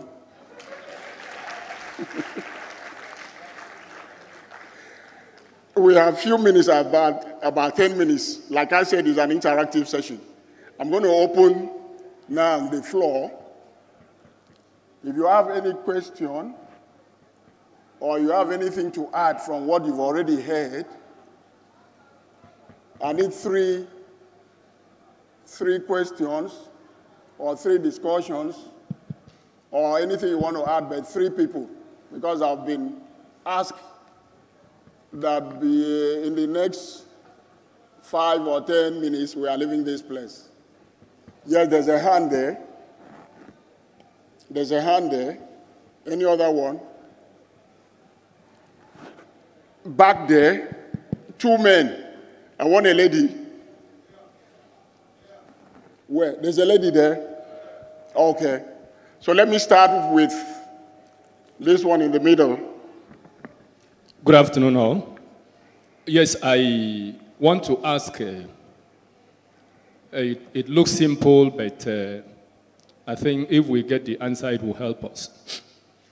Please, can somebody in Lagos mentor another person in Sokoto? I know this is a digital age. And can we draw a line between a mentor and a teacher? Where is the line? Thank you very much. Thank you very much. The lady. Thank you. My name is Hanifa Talawi. My question is not related to mentor-mentee because the speaker did not speak anything about that. That is the NIS, the Nigerian Immigration Services. From your discussion, you are really working on preventing external fraud. What about internal fraud? The wait time at the NIS, the wait time at the airport for clearing. What are you doing to prevent internal fraud? For you to get a passport today, we don't even know the actual price. You have to go through an immigration officer to get it. So what are you doing to prevent the internal fraud?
First question I want to ask is that the man that was talking about the government. The what? And in fact, the man in white, forgive me, I can't get the name. He raised something when he was about to finish his own speaking. He said, everything.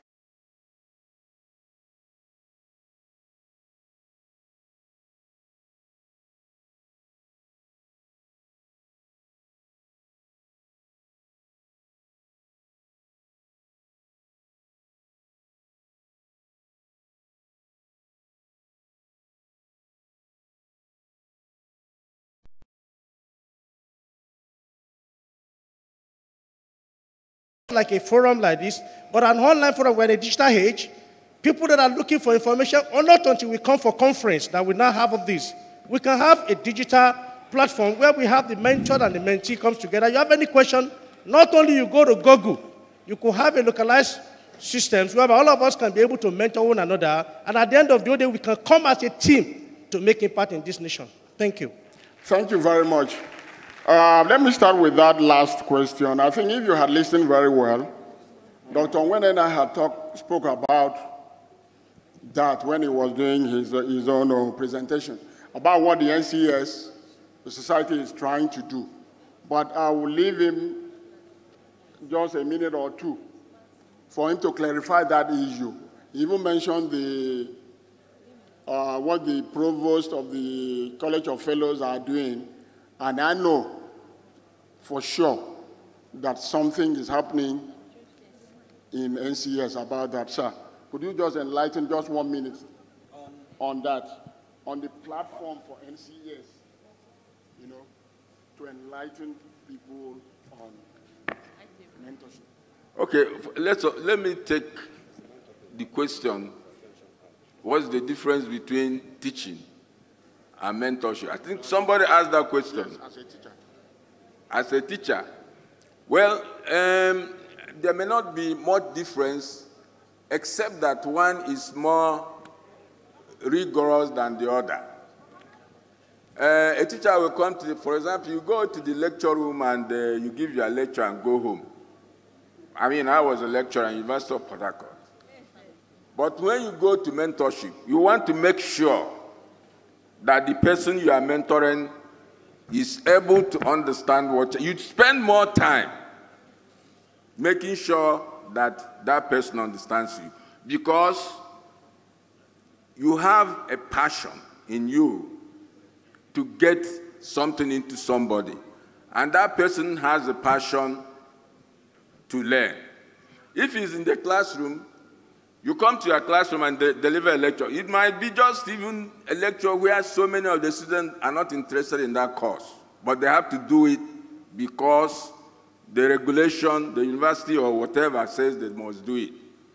But when a mentor comes, he comes with a passion to learn something very, very specific. And then the mentee comes with a passion to learn something very, very specific.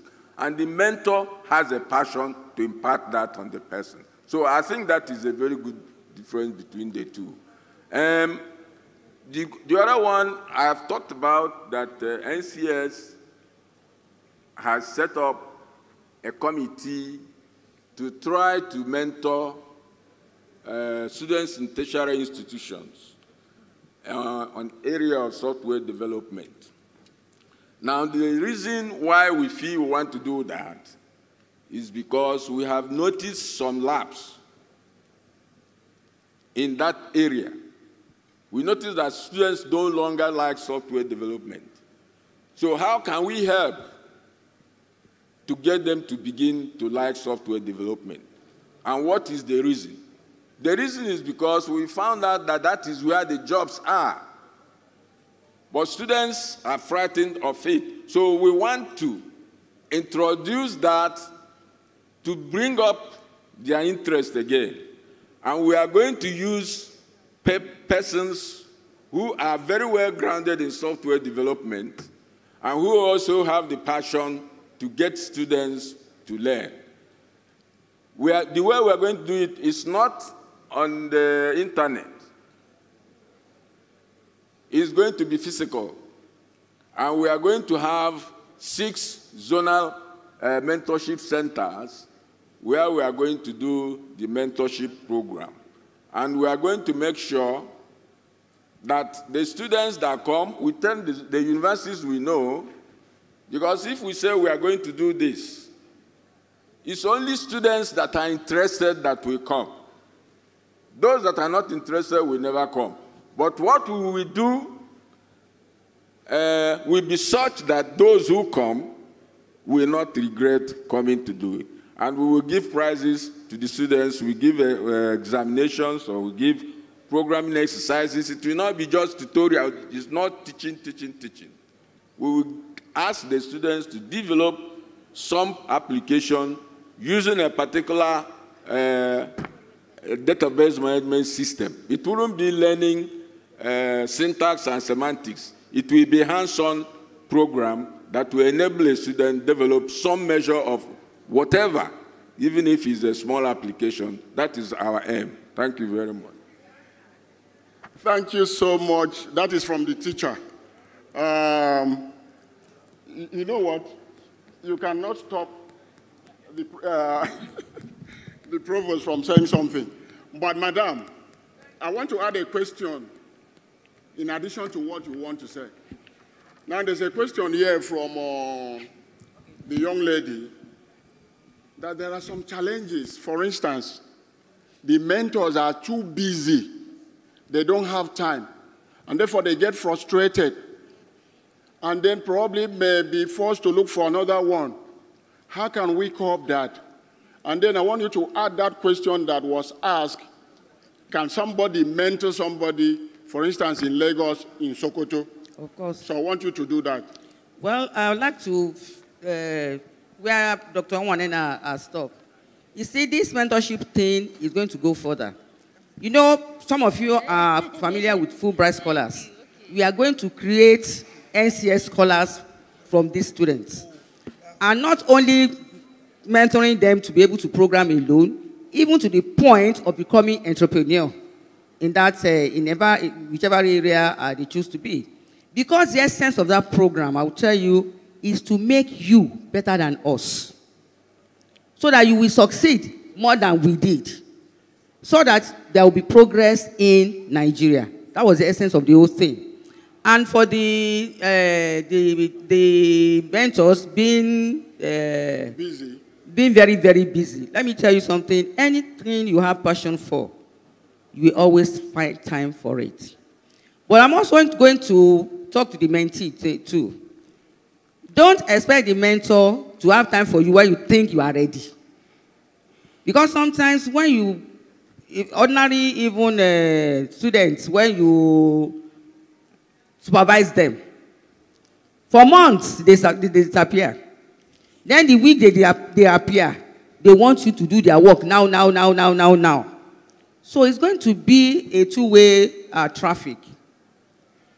As for me, I've made up my mind that I will always mentor. I'm sorry to say, not that I don't want to mentor girls, men, but my primary assignment is to mentor female. Today, I left this place to go and vote because they want to vote 143 people to UI Senate. You know what I did? I looked at the list. I first voted for all the women there before voting for the remaining, for the men. Because you see, it's not because I have 4 children. My first 3 children are men. Well, they are now men because they're all married. And I have only 1 girl. It's not that I have anything against male, whatever. But the male always have the upper hand. They say it's a woman's world. Well, after men, I know some people, that's the way they end it. So as for me, I made it a point of duty to mentor women who wants to be mentored. It is not everybody that wants to be mentored. And for you to look for somebody to mentor you, you must know the interest of that person. You are in the academia. What area do you want to go into? Because if your mentor is not interested in that area, it's not going to work. So that one is also very, very important. The two of you must have a common interest for the thing to flow. Even when I teach my students, you see, one mistake that we also make, when I teach my students, I tell them, by the time I finish teaching this class, if I have not gained anything in this class, I have wasted my time. That is the truth of the matter. So for lecturers to think that when they go to class, they just pour down the head of the student, foul. Because when you teach about 20 intelligent people, what those 20 intelligent people can read, you cannot read them at the same time. So it's supposed to be a two-way dialogue. As you mentor people, you yourself, there is something that you are going to gain from mentoring that person. So it is a symbiotic relationship. It is not a parasitic relationship. And for saying, can you mentor somebody, even I can mentor somebody from the moon, not to talk of maybe Sokoto or wherever. That one is very, very possible. And I'm going to appeal to those of us who are here, especially students. Please take this program very, very seriously. Because you are going to gain a lot from it.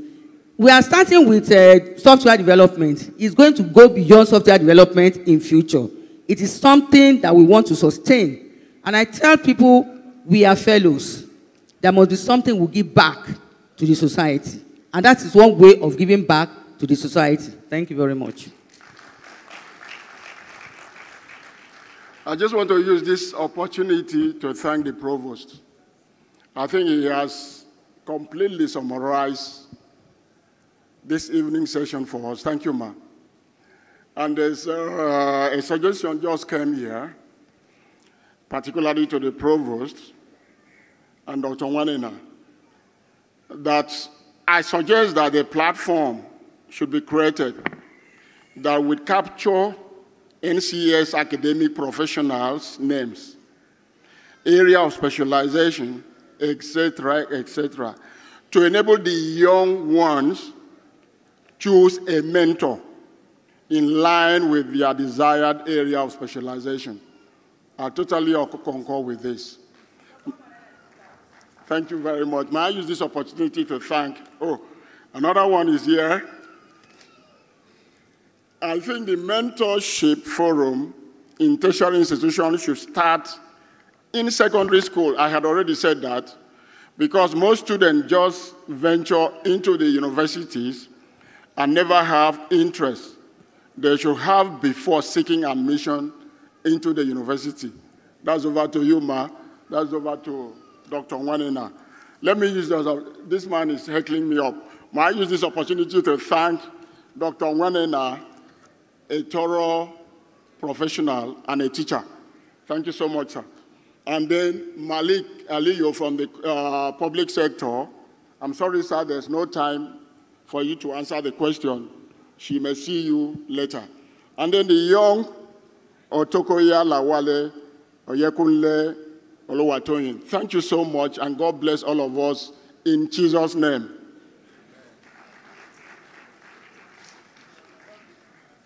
Please come for a photograph. Please, the photographer.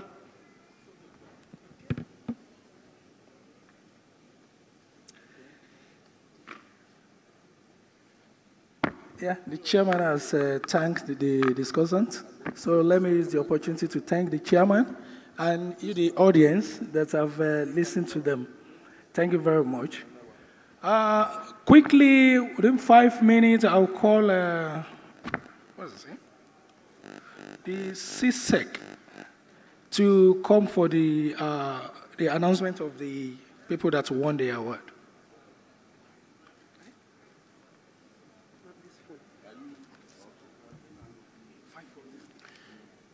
Good evening, ladies and gentlemen. For those of us that participated in the mini task for getting the certified secure computer user training and exam certification vouchers, the winners are, please, what you will do, because of time, once you hear your name, kindly come down here so we take your full name, your email, and your phone number, then we can process from there, from maybe immediately after that. So, Madam Idola Olugbenga Ayomide, if you're here, please you signify.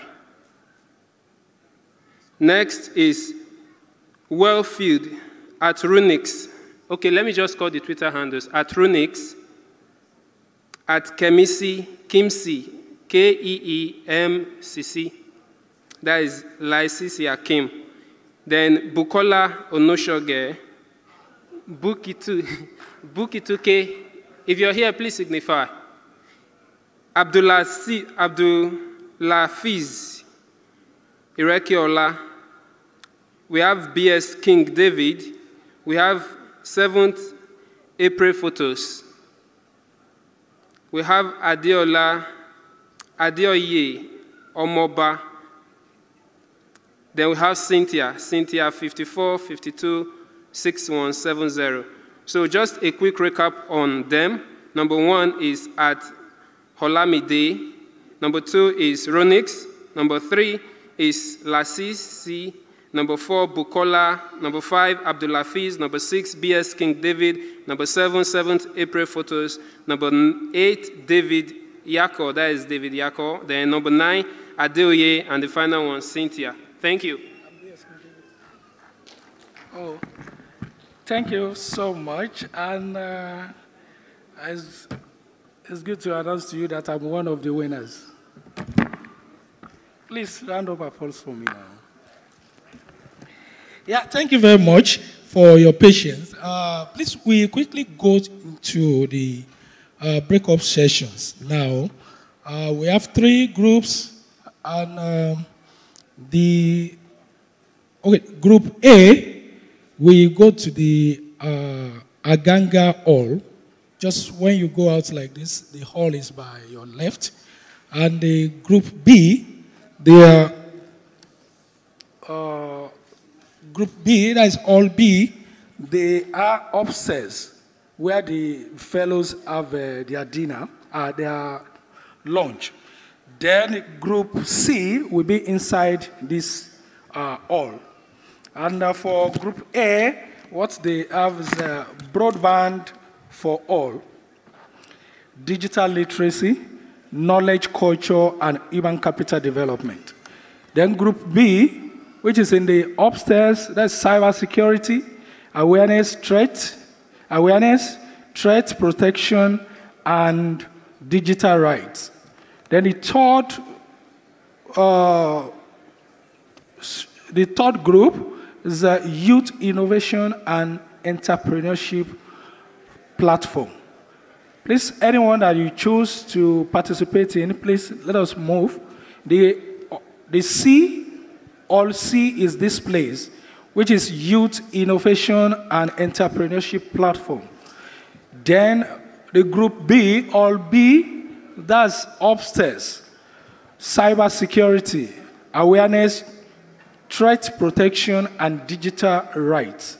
Then groups A, that is Aganga Hall, just outside here. Broadband for all, digital literacy, knowledge culture, and human capital. Thank you so much. Please, we have 1 hour to do this. Please, the chairman of each group should please work towards the time. 1 hour, the time starts now. Thank you. So the chairman for all A is Professor A.A. Obani, FNCS. Chairman for Group B, Professor Adesina Sodia, FNCS. And the chairman for this all, Dr. Datsin Nwakalo, FNCS.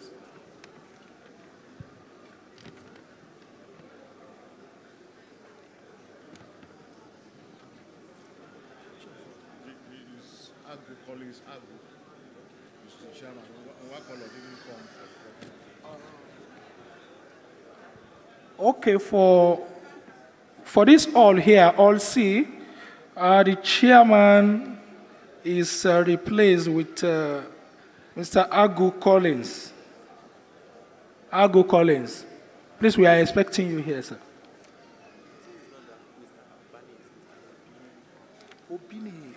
Oh, sorry. The for all A is Professor A.A. Obini, FNCS.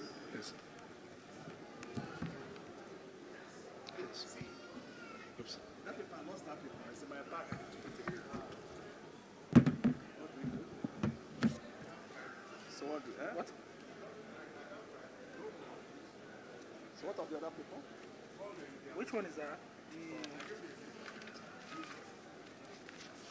Okay. Wale Atekoja. I hope I get that. Wale Atekoja. Andrew Abu of Young Innovations of Nigeria. Chemi Afeye of Blip Tech. Then Onyechi Imecha of Extra Class. David Afolayan of GIS Consult. David Afolayan. Then we have NACOS President, Akintomiwa Abolade.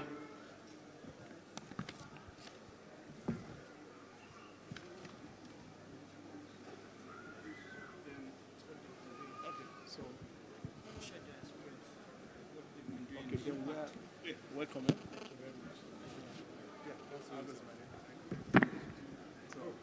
One, two. So where are the list of the startups? I think they are the ones. Where? All of them.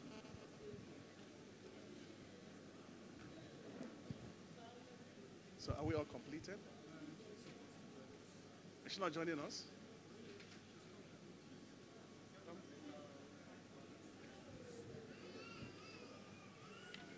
Who's supposed to be calling anybody?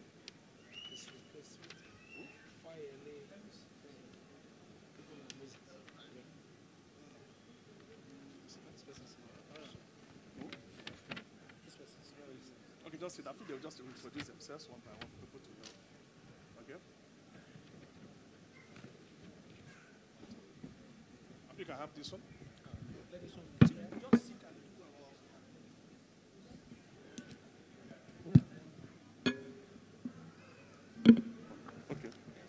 1, 2. Yeah, good evening, everybody. I understand that it has been a very, very long day. And, well, I think this is basically the last activity for today. A brief introduction about myself. I'm Dr. Agu Collins Agu. I'm the Director of Corporate Planning and Strategy of National IT Development Agency, NIDA. As a matter of fact, just the previous session, there was a lot of discussions about mentorship. I actually mentor young people, youth. As a matter of fact, I'm a mentor of one of the, or if I could say, the only IoT hub in the whole of Africa, TD4Pi Hub, and also iHabitat Hub. Both hubs are based in Abuja. And these are actually hubs that are primarily focused on hardware development. Because if you look at today, ICT ecosystem, especially in Nigeria, most people are involved in what we call downstream ICT, which is basically software development. However, there's a big vacuum in the upstream ICT where the hardware comes in. I'm talking of embedded system programming, CPLD, FPGA, even up to PCB design and fabrication. Because to me, although there's a big argument, without hardware, there may be no software. That is my own opinion, because your software has to run on something. And if there are no improvements in process technologies, you will not be having your Core i5, Core i7, and so. So improvements on a hardware platform gives us the opportunity to run more complex application. Having said that, let me review or have a second look at the Nigerian population, which up to now we don't have a fixed figure, but I'll peg it at maybe 180 million. Now, out of that 180 million, if you take the median age of the Nigerian population, you have the median age to be less than 20 years, translated to the fact that we have one of the youngest population in the world. Now, let's look at the employment ecosystem in Nigeria. The chief employers, to me, I think it still remains the government to a great extent, maybe the financial sector, and so on and so forth. So one of the things I tell to my mentees most of the time, and some of the IT students that come under me in NIDA, corpers, I tell you that you must be an employer of labor. Gone are those days where you try to look for a job for yourselves. One is that the industrial, how do I put it now, foundation of Nigeria is very, very weak. Most industries have left Nigeria due to several challenges. The primary challenge is energy. Okay, now if you don't have the industry, which ordinarily is one of the biggest employers, what do you fall back on? Well, you may tell me it's the government. Old people like us are still in the system. Do you want to wait till I'm 60 years to occupy my position? Or what? Now, you may tell me the banking sectors. The banking sectors, from the last time I checked, they were having some downsizing going on.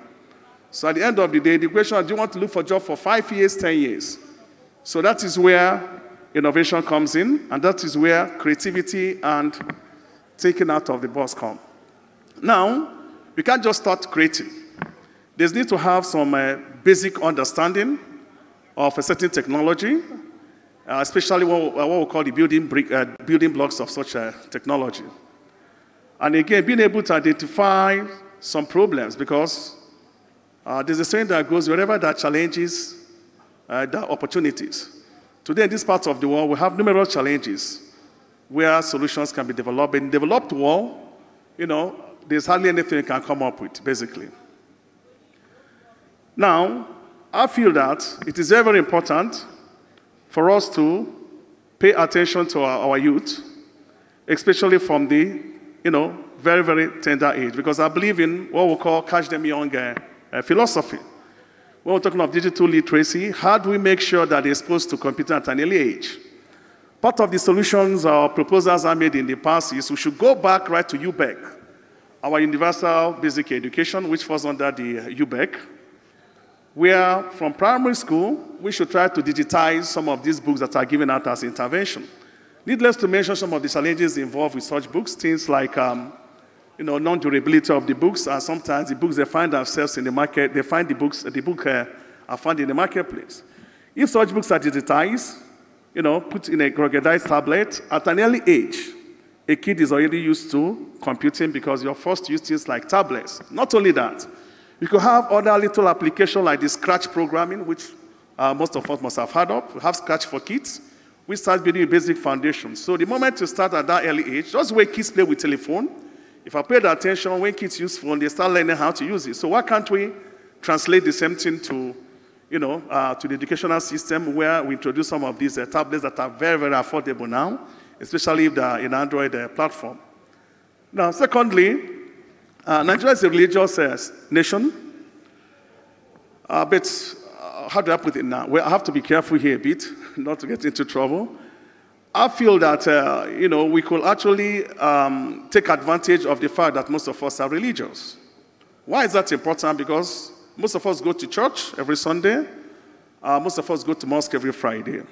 So one of the things we should be doing is maybe adding capacity development in IT to do some of these, religious activities like Sunday school. Why can't we, for example, I'm talking as a Christian, after a Sunday school, have a small computing section where we can build a capacity in some of these, for some of those people coming to the church.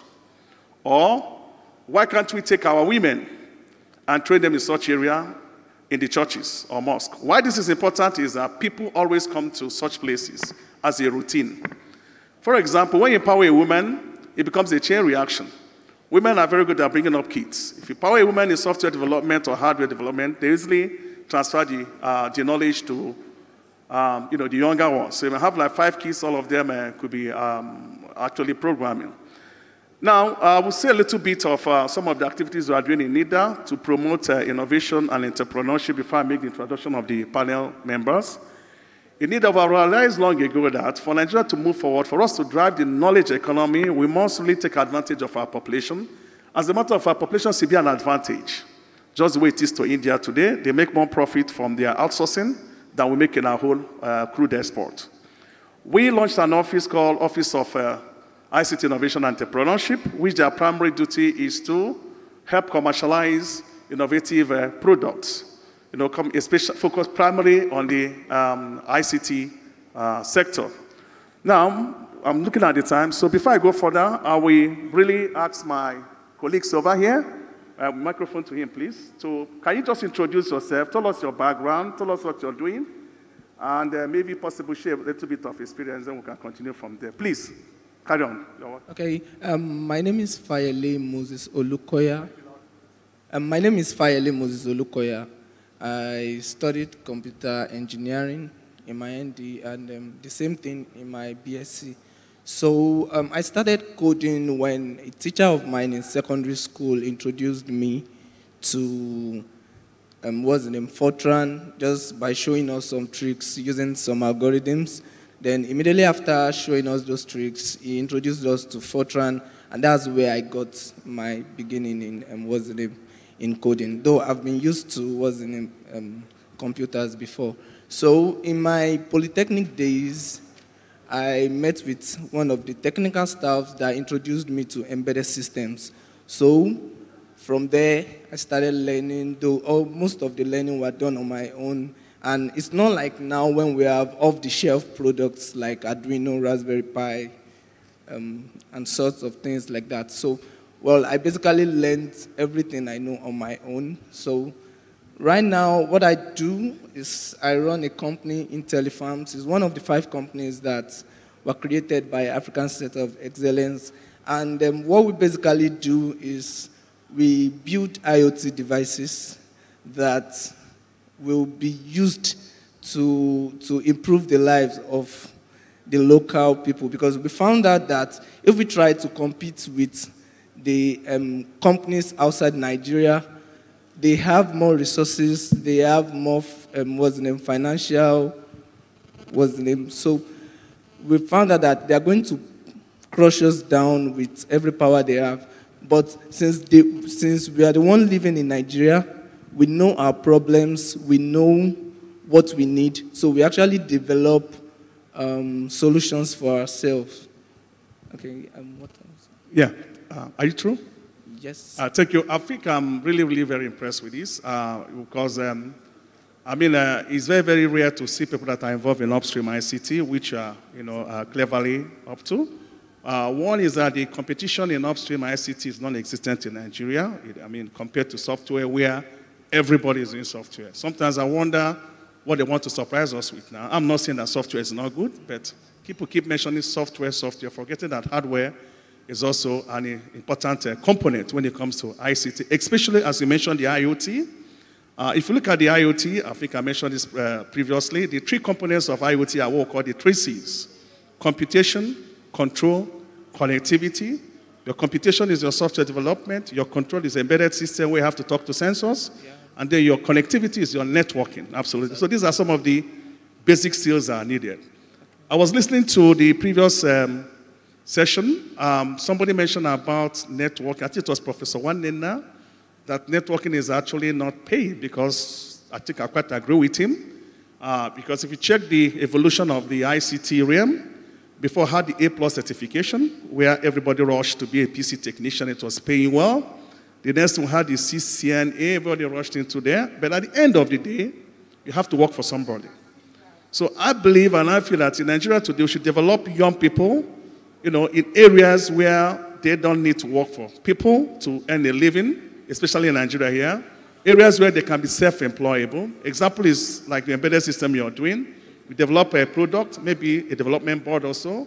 You develop your online e-commerce platform. You push it online. The whole world comes in. You create your merchant account with your commercial bank, and your revenue is dropping. I think it's very, very commendable.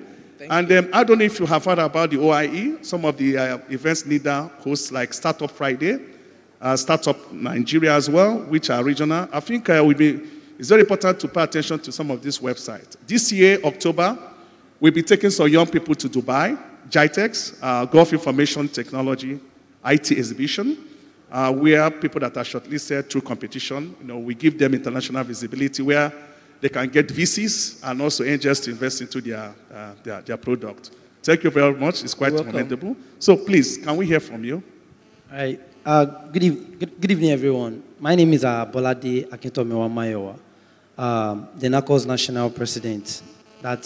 Before I will take you back to how I got started. I had my OND at Federal Polytechnic of where I studied computer science before I did direct entry to Lauderdale Akitola University of Technology, Lautech Ogbomoso.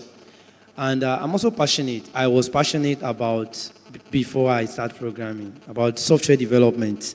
And I learned Java programming. So as it stands now, I'm a full-stack Java developer.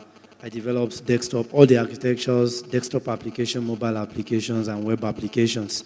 GSP. For my mobile applications, I use Java. Not of recent, I started using Kotlin for mobile app development. I've been developing softwares of all the architectures almost 6 years now.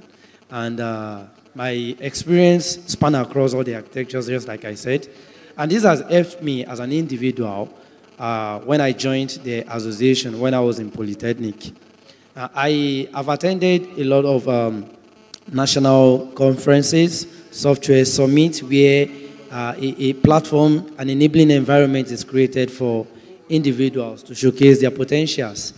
And for every participation, or for every event, for every summit I attended, I've always, either I came first, or first runner-up, or the worst I could take is the second runner-up, which simply means I've participated actively, virtually, in all software summits organized by this association, Nigeria Association of Computer Science Students. This association is an association that is having all students studying computer science and any ICT-related courses in Nigeria, which simply means in one or two ways, whether you are a graduate or you are still an undergraduate, you pass through this association. Well, you might not know about this summits, these conferences. Now, for every institution that we have, which is called a chapter, we have a representative. Now, this representative is called a president. He or she is expected to bring members in the chapter to the top. Okay, we are creating an enabling environment where you can showcase your potentials, because youth are digital armies, who is going to liberate the world from apparent skill deficiencies. We are in a country that is blessed and resourceful, but very few amidst us have woken up to tap into these opportunities. Yes, not every one of us will be a software developer, a software engineer, a digital marketer, an hardware engineer, a network engineer, talk of any profession in IT. But then, the little to which you can learn, try to absorb it and exploit. Now, this association, one of our foremost vision is we laying ICT foundation through the knowledge of our members. Yes, when we came on board as a new administration, we think we should be thinking more of a company rather than an association or a body, because the world itself is not sleeping. Now you see everyone having a startup. In fact, the first challenge we had was intellectual properties are not protected, because it doesn't take me anything to launch my own startup after attending very many hackathon or hangout this, hangout that. But then we have some regulatory bodies, neither is there, ISPON is there, where intellectual property ought to be protected. So we thought, okay, why not having a startup too that will help the association to stand alone? Okay, why not having a startup that's not really standing alone, but then will be more independent of itself, of ourselves? So we started Startup NACOS, where the 6 geopolitical zones, it is present in all the 6 geopolitical zones. NACOS runs a normal structure every government runs, where we have the national body, the zonal coordinators, the state ICT directors, and the chapter president. So governments, each members are closer to the national body. Now, this startup developed a solution called AgroSmarty. I made mention of that in the morning for as many of us that we are here. Now, the solution is just creating an agricultural ecosystem for for farmers or intending farmers or influential beings who really want to invest into agriculture. And this has been helping the association, facilitating the growth of the association in one way or the other, in fact, better than the antecedents. But how do we work? It is not a solution developed by just one person. It is a solution developed by developers present in every institution in Nigeria across the 6 geopolitical zone. You might be wondering, how do we get it done? How do we put heads together? That is the help of version controls. We have, through the help of version controls, developers across the 6 geopolitical zones can push their codes. Okay, we use Bitbucket. Later, we initially start with GitHub. Later, we bought this space and we started using Bitbucket because we felt it's better. And then, due to we all have been talking about data. As our data keeps growing as a member, we have to push to the cloud. Now, yes, we make use of a lot of technologies. Currently, we are using Heroku Cloud Platform. A lot of suggestions, though, Microsoft Azure and lots more. But then, as an association, I am so much happy to tell everyone that we are really growing rapidly, better than the antecedents. And we are also looking forward to seeing more support, seed fundings for developers across the 6 geopolitical zones. We have potentials. We have individuals that develop solutions, but then there is no enabling environment. We created a platform called Software Summit, which the last one was held in UNN, University of Nigeria, in Nsukka. And softwares were presented, solutions was exhibited, ideas were pitched. But we have few companies, few industries that were there to grace the event. NERA was there. Thanks to NERA, we have First Bank Insurance and many more. But we need more support from industries. We need more interface, because NACOS, as an administrator or as a president or as any executives, we serve as an interface between them and the industry. So we are still beseeching or indulging every industries that are here to come to our aid in any ways to helping the association grow. When we are talking about the association, we are talking about the youth that are in the association. Thank you very much. Thank you. That is very, very remarkable. Well, I think I'll take a couple of things here, even from both of you. First thing I'm seeing is what they call perseverance, because the academia wouldn't give you everything. So what university or institutions do for is that they give you what they call foundational knowledge, which it is up to you to carry out what they call self-development based on your passion.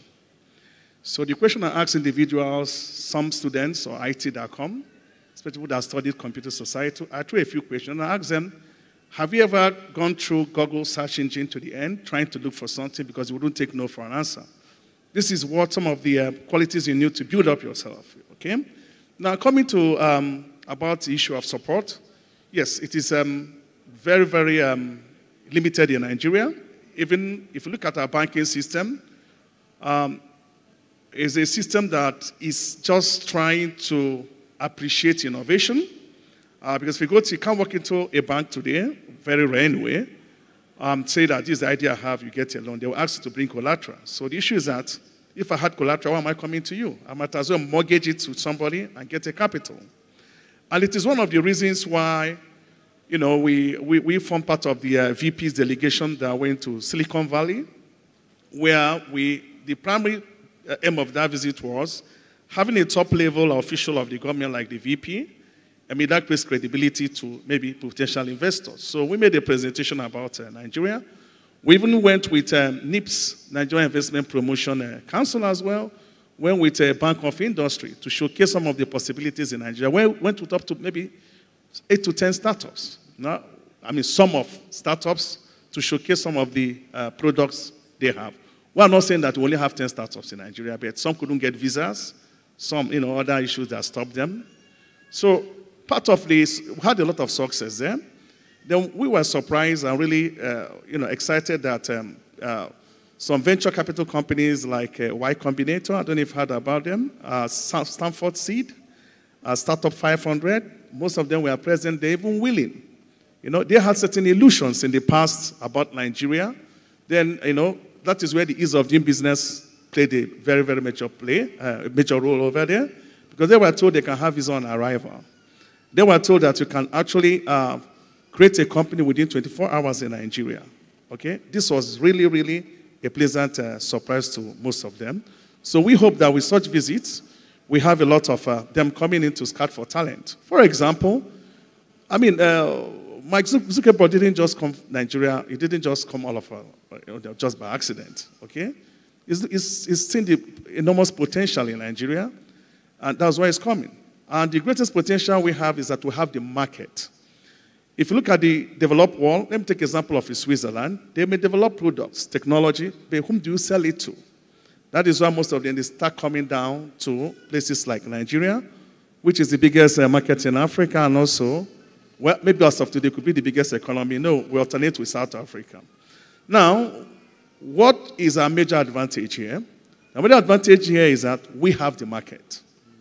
You don't even need to go overseas to look for market. All we need now is to get that small support, as you mentioned, maybe seed funding, okay? Roll out your application. There are many challenges here, of course. Let the application address one or two challenges. The market is there, the demand is there, and it will take it to another level. That is where NIDA is looking at. Through our Office of OIE, we give out seed funding to some of the startups after the, maybe, activities like the Startup Friday. We actually give some, I wouldn't call it seed money, but some donations. Then we also invite investors and angels to be present. I don't have the statistics. It was in the PowerPoint I would have made in the morning, where some success stories we have over there. The NACOS is nothing strange to NIDA. They've been working closely to NIDA because the student body is actually the feedstock. These are the young people. It's actually a very good platform to build the future of this very country by investing into them at an early age. It is very, very important. We understand that in NIDA.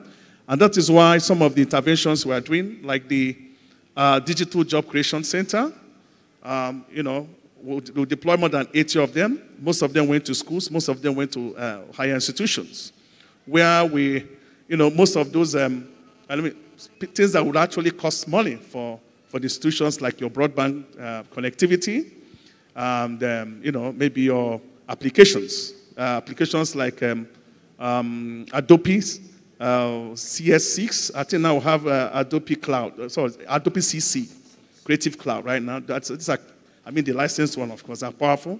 So these are some of the applications we deploy for people to be using as well. Now, Well, you mentioned cloud, okay? I have a little bit of challenge when it comes to all this hype about cloud technology. We need to understand how this system, how they work, first of all, before we start, again, what I call the copy and paste syndrome. You see what is happening in America, you want to replicate it here without considering your peculiarities, it fails. Now, for you to benefit effectively from cloud technology, you must have a pipe. There must be good connectivity, for goodness sake. How do I do cloud computing for my village? How possible is it? What is the connectivity I have? What is my committed information read from there? So we have to be careful with some of this technology, except you don't want to do what they call digital inclusion, which is the main theme of this very conference. Because if you turn off digital inclusion, you must consider those people living at the rural areas as well. How could they benefit from cloud technology when you don't have connectivity in the first place? So I feel that before we start jumping into cloud technology, it's very, very important for us to explore such technology now that is generic, that we can easily, deploy in difficult to reach areas like the rural areas. So thank you very much with that. So please, my next colleague over here. Okay, thank you. My name is Atekuja Olawale. I'm a software developer too, of over 9 years experience. So last year, I chose to chase entrepreneurship. And I started a startup, Yes Dean, Youth Empowerment for Software Development in Nigeria. As of today, we have close to 10 developers that have successfully been trained. Now, from there, I started another startup with some of these trainees. So we got into a new startup, which is called Seclot, Security for the Lot. And I have one of the developers as a co-founder now. So he's more like the CTO now, while I focus more on the business and also support him with the technology. Okay, so that's the in thing right now. That's what we're really pushing right now, the security, considering the security issues in Nigeria. So it's something that we're really pushing. Now, what is Seclot and how does it work? It's a distress notification platform that sends your geolocation and your number to your friends, families, and security agencies. That's the overview. That's the simplest form of it. But is that all we can do? No. That is free. Use it. We're not charging anybody. If you go on Play Store today, if you download it, use it. But now, someone would ask me a question, how are you guys making money from it? So we took it a step further. So what does that mean? I make you my IC. You can track where I am, but are you still useful to me? So next question is, okay, fine, if it's thieves that are fighting you, is your IC going to go and fight the thieves? No. So let's bring in the security agencies. So what then happens? I send a distress notification to you. You then help me escalate to the security agencies. Now, we didn't do direct to the security agencies. One, because of false alerts. So in the case where there's a false alert, we're not just disturbing the security agencies up and down. So what happens? My IC then takes up that onions to know, okay, I'm calling this guy, is not picking. I can't access his location. Let me just escalate. So what then happens? That escalation is what you pay for. Is where we get our money. It's as simple as that. Now, someone will come and tell me, you're escalating to who? And then they will say police. Say, which police? What can police do? That's another challenge. So we thought about it. As of today, we have a lot of security agencies. What they play private security. They don't play community security. The likes of Allogene, Portal, all they do is they guard. So what stops us from empowering them to come into the community security? So what then happens? Allogene, I don't know, I'm not promoting any brand right now, but that's just what I'm picking. Comes and says, okay, I can secure Ikeja. So what then happens? If there is any threat in Ikeja, if you are escalating, he escalates to them. So that means they can also play in that space. I know in Lagos, as of today, we have this LNSC, Lagos Neighborhood Security Corp. They can also play in this space. So anyone, if you feel you can come into the security space, we are available for collaborations. That's escalations. And the police too can also escalate. It doesn't matter. But at least we're looking at, we as individuals, as the country, what can we do for ourselves, even if the government is not ready to do anything for us? How can we drive it using technology? Okay, so that's that. Now, we just started in May, so our traction is still low, but we've adopted something. So now we chose housing estates. So what happens? You have the app, you put your security post, the number there as your IC. So your wife is at home, she feels threatened or anything, she presses it, the security post is notified. And then they can check on, what's happening? Why are we getting a threat from flat 9 or block 10? Now, someone will still ask me a question. How are we going to make money from this housing estates? Then we now brought in the hardware aspect of it. CCTV, drones. So what happens? We tell you we're going to install CCTV in your estate for you, for free. Or you pay monthly rental. So that means you get the capital is on us. We are going to install it, but you're going to pay monthly. So when there is a distress call, they look into the camera closest to your location. So in a case where there is a threat, as one security is going, another one is advising him, big guy, be careful. I just saw maybe some 2 guys passing. So that is that. Then in a case where, okay, fine, you guys feel there are some places cameras cannot reach, then you can take your drone, drive it. The security can pick your drone from there and it goes to that location. So that's the part of what we're doing.